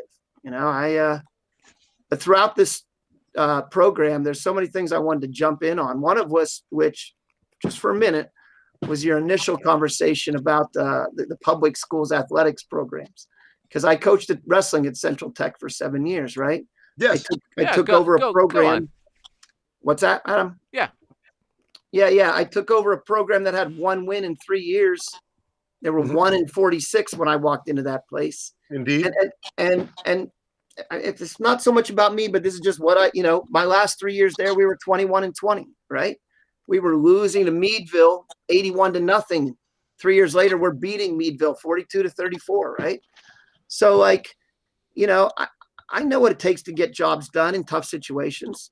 And sure, I would have loved to have every kid from East and Strong Vincent in my room with me, because that would have made us a better team. But, I felt that, we sustained fine on our own, but it takes a lot of resources. And ultimately, that's why I stepped down at Central, right? The administration, when we were 1-16 starting out, they're patting me on the back saying, good job, coach. When we're 9-4, they won't let me take the van to go to a freestyle tournament in Sagertown in May. The more success we had, the more pushback we got, right? And ultimately, when you process that, why, right? You should reward success, not punish it. But it was, it was down to money. They just didn't have the money, right? Yeah. And correct me if I'm wrong, that was during a time when the Corbett cuts were really taking a huge bite out of the Erie district. Sure. And it was one of the things that forced the Erie district to have to consolidate in the manner that they did. Yeah, I resigned there. There was many things. It wasn't. Please, I don't want to minimize or oversimplify. But it was one of the many things that did cause the district to consolidate in the way that it did. Yep. Well, I mean, I was out of there in 2013, but that was the direction it was going. I remember we went to a meeting at East High School where they talked about eliminating all the sports programs. So, I had to go and speak to try to fight to keep ours. They were gonna eliminate high schools, and and it was right quick. All of the county schools were like, "You guys better figure this out," So all of a sudden, everybody all came up with solutions real quick. When all of a sudden they were gonna be faced with those options, but so priorities for Kevin are union involvement and working at the community college to provide programs that transition students from apprenticeships to master's level union certification. A clear path. Yes. So you can go to that college, you can take these courses, you can go into this program, you can get those kind of paying jobs. One that is also portable to the other colleges around the state. Yes. Right. And the environment. Well, and I'm sorry to interrupt you. I'm sorry. What did you say there? And with an environmental focus too, right? Okay, so here's my follow-up to that. Okay. As a county council person, what authority does county council have in the implementation of environmental policy and green energy initiatives and the like? Right. Okay. Everyone loves the environment. Everyone's shaking their pom-poms for the environment. I know no one except for insane lunatic science denier lunatics. I'm here. I'm ready to say words about this. But Kevin, I guess that is my question to Kevin and the rest of the panel after Kevin. So I went to now the answer is I don't know the complete answer. I don't know the extent of it, right? But we talked a little bit. We backed this the show up a little bit, and we talked about the. Careful, Carl will chastise you for that. Well, no. It's go with Carl on this. The county council passed a resolution, right, declaring racism an environmental hazard, right, Carl? That was the wording of it, right? Wasn't it an environmental hazard? A health hazard. Health hazard. Okay. So, but we did just pass a pretty progressive environmental initiative. All right. So I'll interject at this point. I work for DEP. My day job is I work for DEP. Okay. And in the state of Pennsylvania, yes, we've got 2 counties who basically take their own delegation from us, from DEP, and administer their own local environmental programs. Philadelphia County, yes, has Philadelphia. I work in the air quality program for DEP. Right. Philadelphia County has Philadelphia Air Management Service, which is their own county agency, which the city of Philadelphia is Philadelphia County. So they manage air quality programs, air quality permitting, all the stuff that I do in this part of the state for Philadelphia County, which is the city of Philadelphia. And then Allegheny County Health Department does the same thing for Allegheny County. So, back when the Tires to Energy plant was, when there was the speculation and the finagling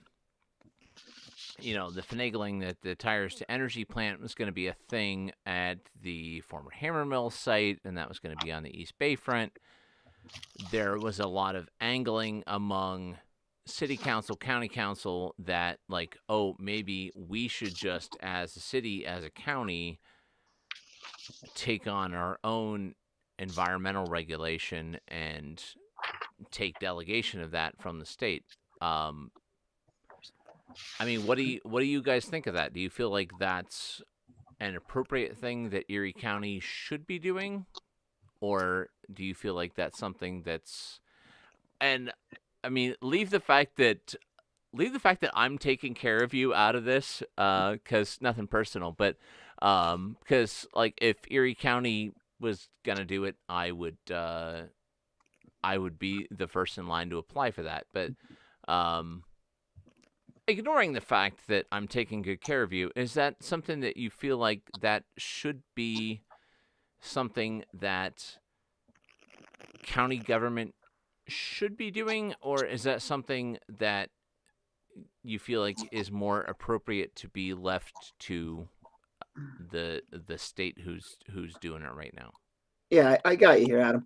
So, let's just kind of throw this out there rhetorically, first of all, right? How many times have communities caved to business interests where polluting, caused devastation? How often has it happened? And I don't have that answer, but I'll say this, right? So I went to my undergrad at IUP, right?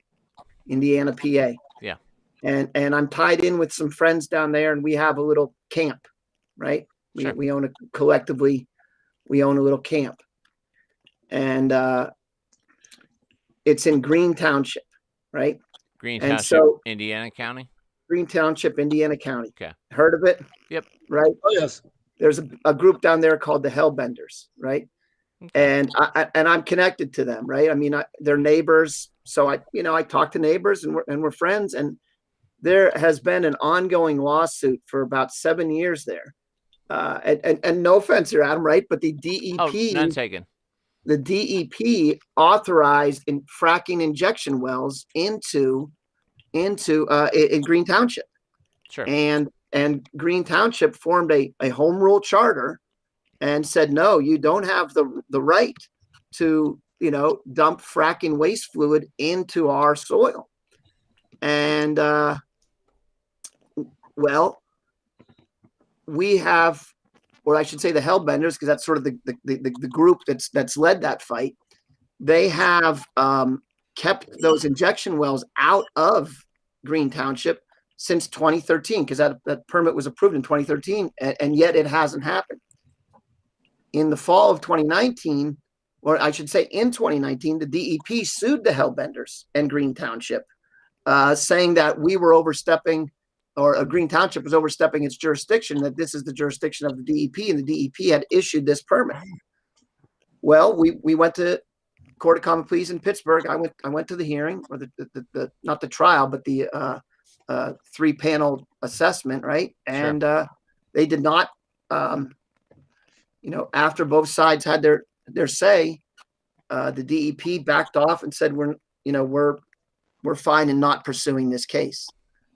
And so now here we are, 2021, 9 years after that permit was issued, and there's no fracking injection wells in Indiana County, or in Green Township. Yeah. So I mean, you know, that was action taken by this Hellbender group that you're talking about. Yes, is the ones that enacted the lawsuit. Was it Green Township? Their well, two of their version of county council. It's a 3-person. There's 3 township supervisors there, and 2 of the 3 are members of the Hellbenders. So essentially, it was the township and or the Hellbenders, one and the same. Yeah. That opposed won their elections. It's nice to run the township. Yeah, but I think that was with the consensus of the people, because you know what is the gain of having, fracking fluid put 2 miles underneath your soil, right? So to what extent can county council address those issues? I mean, well, we'll see, right? Carl, you just mentioned earlier that council had enacted an initiative of. We had kind of gotten off the subject, but I wanted to circle back to that. You had said that they had enacted an initiative or a green energy initiative, or please clarify if you could for me. We just passed a resolution creating a CPACE program in Erie County, which essentially the start of it is to allow businesses to get tax credits for creating a green energy, green environment, whether it's solar energy, thermal energy, things of that nature, and then they will get a tax credit for doing that. For creating it or for buying it and using it? To convert. Okay. To convert. Yeah.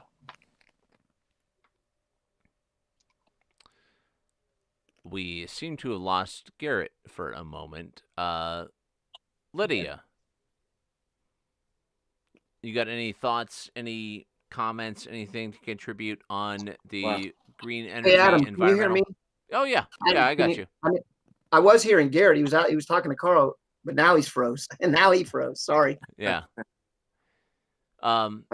So Lydia, any thoughts? Anything to contribute? Any comments on what you see as the future role of the county in environmental regulation, environmental, initiatives?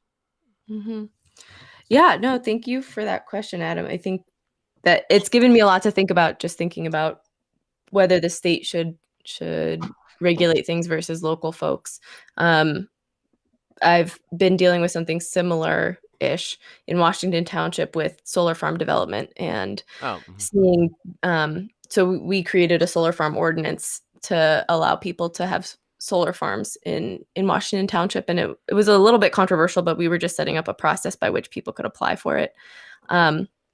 But confronting the issue of big industries and major corporations, billion-dollar industries coming in from like Texas and building an industrial solar farm in our backyards, that they don't really have an incentive to, care about the impacts on our community. And so, I see the role of municipal government of Washington Township as to protect the community and be that sort of buffer between the major corporations that stand to make billions of dollars and the community impact and the folks that would be affected by it. And so that's where I see like community benefits coming into play. So that's how I don't see a future for Erie County that doesn't include green energy. I think that that's where we're all headed, whether we get on board ahead of the curve or later in the game, like we seem to do with other things. It is the future. It is. It is the future. Whether we like it or not, whether we want it or not, it is the future. So we better get on board. Well, or get passed by, kind of. And there's still the fact that Pennsylvania still doesn't have a severance tax for oil and gas. Absolutely. Yeah. Just to follow up there, before we had the little glitch there in the Matrix, I was asking Carl, like, this resolution, right, is the beginning process of the environmental policies that we're hoping to enact. Correct there, Carl? Would I be correct? Is that a correct characterization of the process? I mean, resolutions are nice, but we can have a resolution about anything. That the chocolate is delicious, or but resolutions don't get policy enacted. Seconded. They're not. Yeah, exactly. There we go. Resolution's been passed and chocolate is delicious. All in favor? Aye. Well, yeah. Opposed? But I guess my resolution my carries. Chocolate is delicious. My question necessarily isn't for Carl. I'm just trying to confirm that a resolution has been passed. That's the beginning of the process.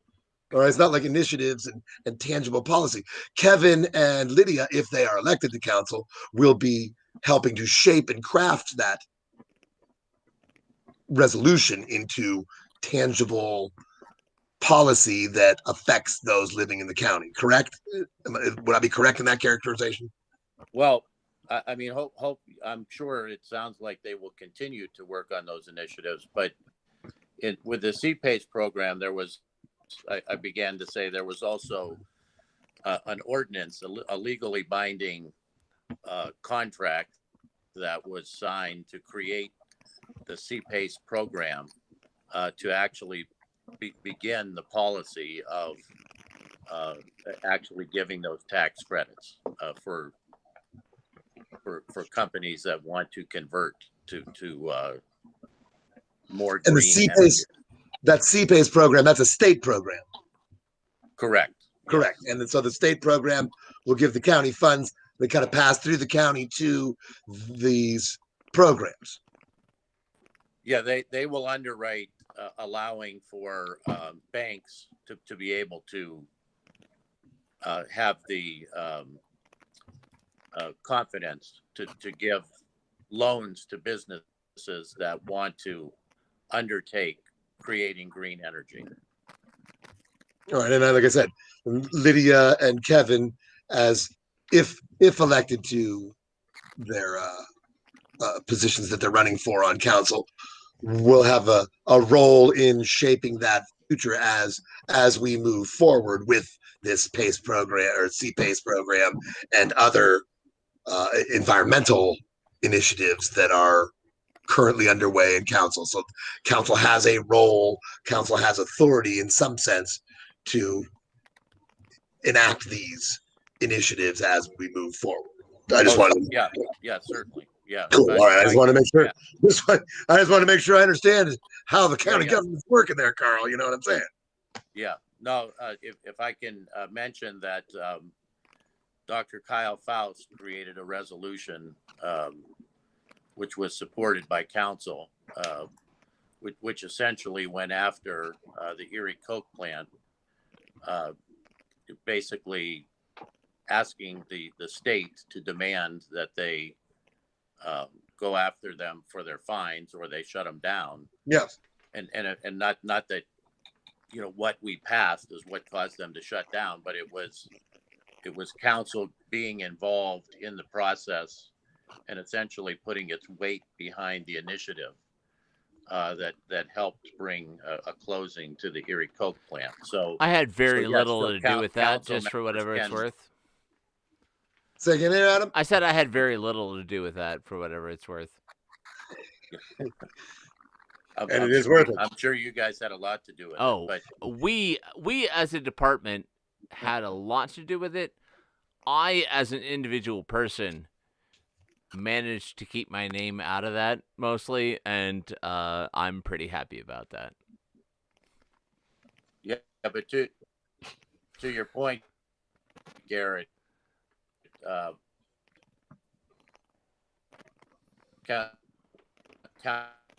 council can undertake those initiatives through resolution or ordinance. All right. That does help by throwing their weight impact on moving the community or another.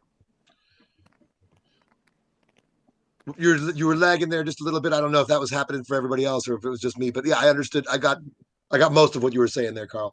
And like I was saying, Kevin and Lydia will be, if elected to this next council that will be seated after the November elections, rather, they will be continuing on that work of furthering these initiatives and programs and resolutions that you were just describing. Okay. Yeah. I just wanted to get because that was happening when we glitched out there, and I wanted to circle back and make sure we covered that because that was something that I know is important to Kevin. that he was talking about. Like I said, we kind of gypped you on all your FaceTime there, Kevin. So I wanted to make sure we were at least Hey, I'm good. focusing on the nuts and bolts of tangible things that council can do. You know, I mean, we all are like, oh yeah, we want to do this, we want to do that, we want to do this, but council has the authority to do certain things and not. Yeah, I mean, there's limitations of being the county. Like the county is in kind of an awkward. They're like I middle. said, it's in an awkward middle place. Like you've got the federal government and the state government over your head, and then you've got municipal governments underneath you. So there's this very narrow band of authority that you have. That you can actually affect any change and any power in. So I guess it kind of turns into a matter of how do you make the most of this narrow band of where you can actually affect things. And you have a finite amount of funds that come from the state. A lot of times, and like I said, correct me if I'm wrong, but a lot of times you get the money from the state and it passes through county council. County council decides where that's going. All right, we have this block of money that we're given from the state to enact these following programs, and now we get to decide how that's going to be divvied up and how that's going to be dispersed and what strings are attached to that and what ordinance are in place to ensure that that money is spent in the proper way that benefits the most people and the most constituents from the county. Well, that's true, Garrett. Although 75% of the county budget is pass-through money, which most of which is already mandated before it even gets to county government. And exactly. So, sure. It has to be spent on specific programs, and more and more comes down from the state or the federal government as unfunded mandates, which we are obligated to spend money in those specific areas, but they don't give us the money. So as the county, you've only got 25% of the resources that you actually get to allocate. Well, yeah, but even less than that, because some of these programs come in as a mandate, but they come in without the funds with them, and county government you will spend this out. money on this thing, and we will not tell you where it's going to come from, but you got to come up with the money to spend this money on this program. Correct. Yeah. I'm searching back through my memory banks here. So like I said, please correct me if I'm wrong, but did we not was that county council, or am I mistaken? Was there a sales tax proposed that I'm recalling for county council to try to raise that 25%? Or am I mistaken? Was there a sales tax that was proposed that I'm missing or that I remember? Or am I misremembering?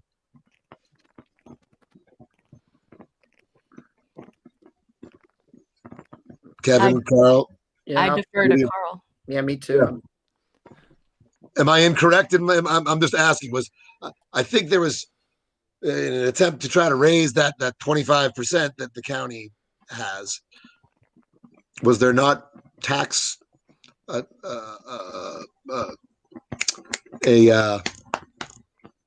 sales tax proposed? What's that?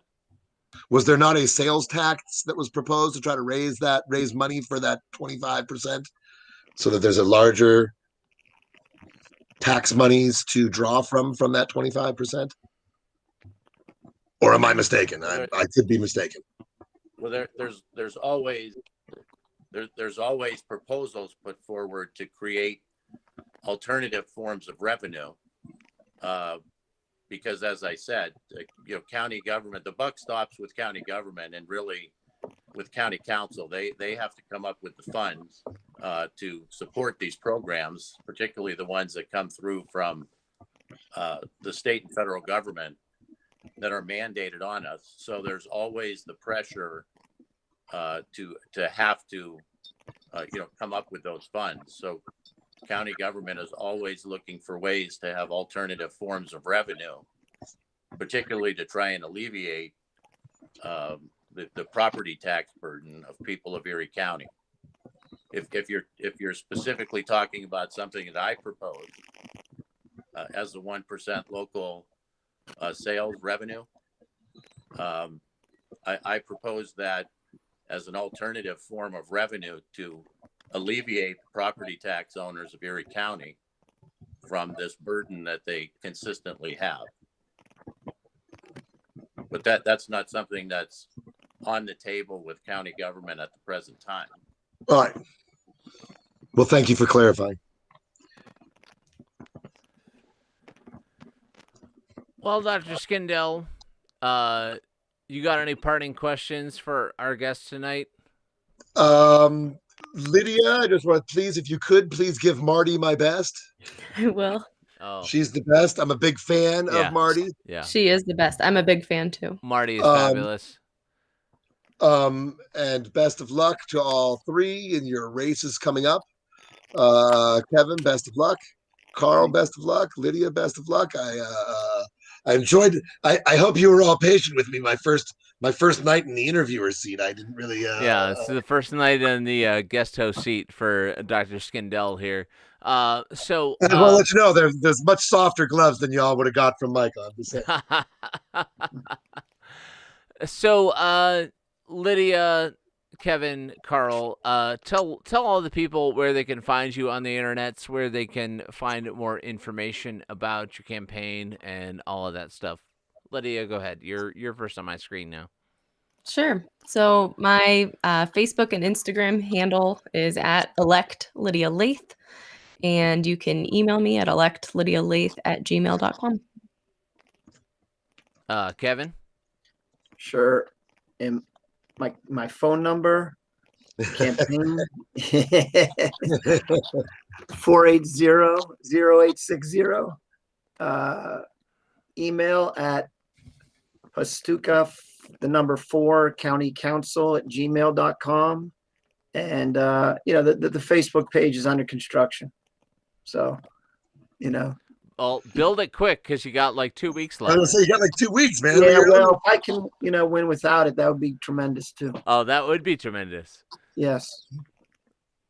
And Carl? Anderson for countyexecutive.com. All right. Well, any parting remarks, any of you guys? Thank you so much for having me. Oh, absolutely. Our pleasure. Dr. Skindell, what do you say we get into another piece of music, and then we will come back and say goodnight to the people. Thanks, fabulous, my friend. Kevin, thank you. Carl, thank you. Lydia, thank you very much. Thanks, guys. I appreciate the spirited conversation. Oh, absolutely. That's what we're here for. This is Dr. Nathan Dufour Oglesby, friend of the program, with some wise words, and we will be back with you in a minute. Thank you, everybody. Thanks for being with us. We will be back in a minute. Social Distancing Variety Hour, Erie.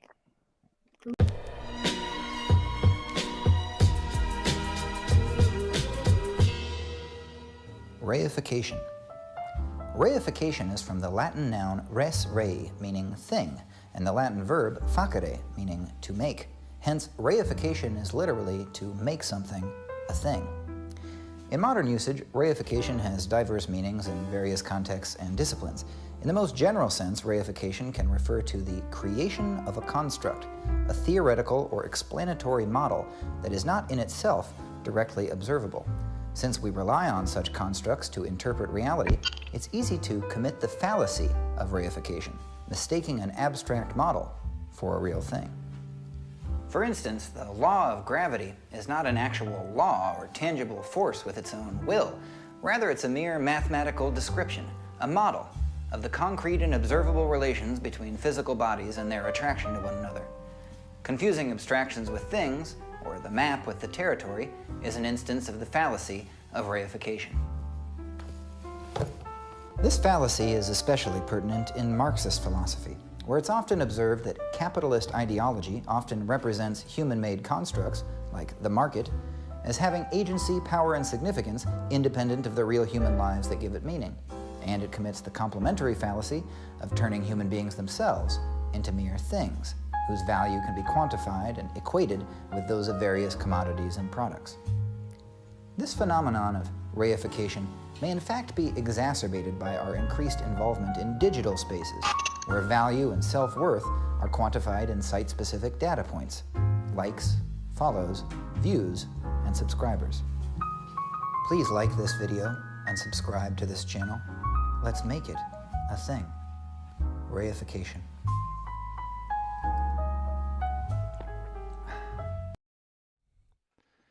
Social distancing variety hour. You were born for this shit, my man. I did have fun, man. This is a fun time. Yeah. So I've learned today that we apparently don't know how county government works. If you did, if I you wouldn't did, be asking such questions, Adam. I'd fucking be on it. You know, I would have thought that there would be no better way to learn how county government works than to. It's me like I'm 5, Carl. Than to talk to somebody who's on county government, but you know, it's not how it works. Apparently not. But apparently not. Yeah, this has been another social distancing variety hour. This has been an informative social distancing variety hour. I had a blast, Adam. Oh, I absolutely had a blast. Thanks to Carl Anderson.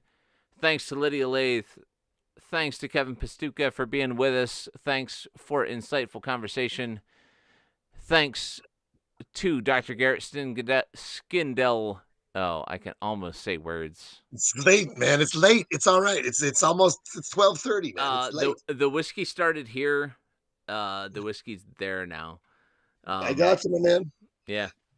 Hey, am I going to be back next week?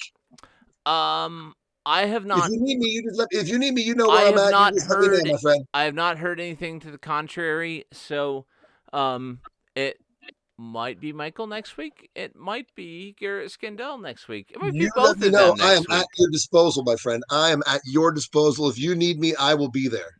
Plan on being here. I've already penciled it into my master calendar. Oh, bless your heart. But next week we are going to be talking to. We were supposed to be talking 2 weeks ago to Sidney Zimmerman and Tom Spiegel, candidates for mayor of Erie. And they're running in the primaries against the current incumbent. Against the current incumbent, which I put in an inquiry with the office of the current incumbent. Oh, very well, my friend. I am super official like that. I've gone through the official channels, put in an inquiry with the office of the current incumbent. And that's been the end of that so far. Yes, yes, and nothing. I sent if you go to most people's Facebook pages for their campaign for whatever they're running for, it'll send them a Facebook message. If you go to Joe Schember's Facebook page, the contact thing sends you to the official contact page on City of Erie's website. So all right, I'll go through the motions. We'll go. This is the process. I'll put the request. Follow the process. And I basically copy and pasted the request that we put in to Tom Spiegel and Sidney Zimmerman. I made it extra nice because he is the mayor. You're sweet. You are sweet like that. And he's the mayor. Why not? Yeah. You're sweet. Well, and the mayor, fun human interest story. The mayor was Oscar's first Santa Claus. No way. Yep. How about that? Yeah, we went to. He was, I guess he was like 14 months old because his birthday's in October. So he was like a year and change old, and we went to. It was like a brunch with Santa, making arts and crafts thing at the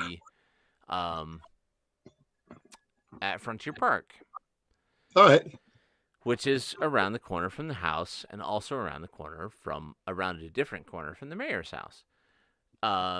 So we went, and he, made his little Christmas tree thing, which is amongst the Christmas decorations and hangs on the tree and all that stuff. Of course. And there was stories with Santa Claus. You can get your pictures taken with Santa Claus. I didn't even realize until the next day when it showed up on the Arboretum's Facebook page that Joe Schember was Santa Claus at the Joe Schember. This is going to ruin a lot of kids. This is going to ruin a lot of kids' Christmas. I know, yeah. Santa Claus is all the mayor. The kids in Erie. Santa Claus is just the mayor. I'm sorry to ruin it all for you, but yeah. The kids, thank goodness all the kids are in bed right now, because their dreams would be shattered knowing that Mayor Schember is really Santa Claus and not he's the one bringing all the gifts at night. Yeah. But Joe Schember was Santa Claus at this event at the Lake Erie Arboretum at Frontier. And like he makes a good Santa, and the best thing I can say about him as mayor is that he makes a good Santa. Yeah. Yes, indeed. That's one in the positive column. So, we're going to be talking to Sydney Zimmerman next week.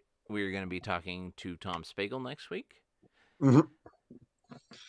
Looking forward to it. If Joe Schember wants to talk to us next week, we've got an official inquiry in with his office, which got assigned to a member of his staff. Like, because when you put an inquiry into the mayor's office vet that shit. They vet that shit. They're like, no. Adam Holquist? Oh, that guy. Oh, fuck. Well, that guy. Let's see. Let's take a look at this guy. He looks like social distancing variety. Yeah, that looks like one of those commie shows. It's got to reach 15 people. But when you put in an inquiry in with the mayor's office, it's like, we have received your inquiry. It's been assigned to a member of staff, and then it got assigned from this person to this person. Yes. And that's where it's fucking sat for 6 weeks. So, we'll be here next week. We'll be talking to Sydney Zimmerman next week. We'll be talking to Tom Spiegel next week.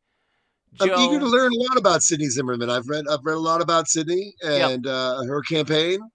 When I say a lot, I mean I've read some things about it. A number of things. Yeah, exactly. She's got a very nice social media presence, and I've seen her on the social medias. Yeah, she's got very cool hair.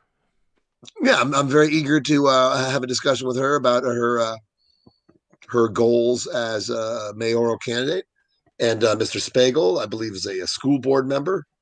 Yes. And so I'm eager to hear from him. Maker of pepperoni balls. Amongst other things, yes. Yeah, amongst other things. So, Joe, Uncle Joe, if you want to be with us next week, Santa Joe, if you want to be with us next week, you are more than welcome. We'll be here. If not, we will be talking about you in your absence. And this has been another Social Distancing Variety Hour. Michael, we love you. We hope you're well. And Dr. Skindell, thank you for being with us. And we will be back. Come here, Adam. Here, give me a big hug here, bro. Bring it in. There we go. Bring it in. All right, there we go. All right. That's a attaboy. All right, there we go. Thank you very much. That's the good shit right there. I had a great time being on. I'm looking forward to next week. Mike, we'll talk to you soon. You have a good one. Adam, thanks again. Most definitely. And in the meantime, take care of yourselves. Take care of each other. Wash your hands. Wear your fucking masks. We love you guys. Get vaccinated, bitches. Bye.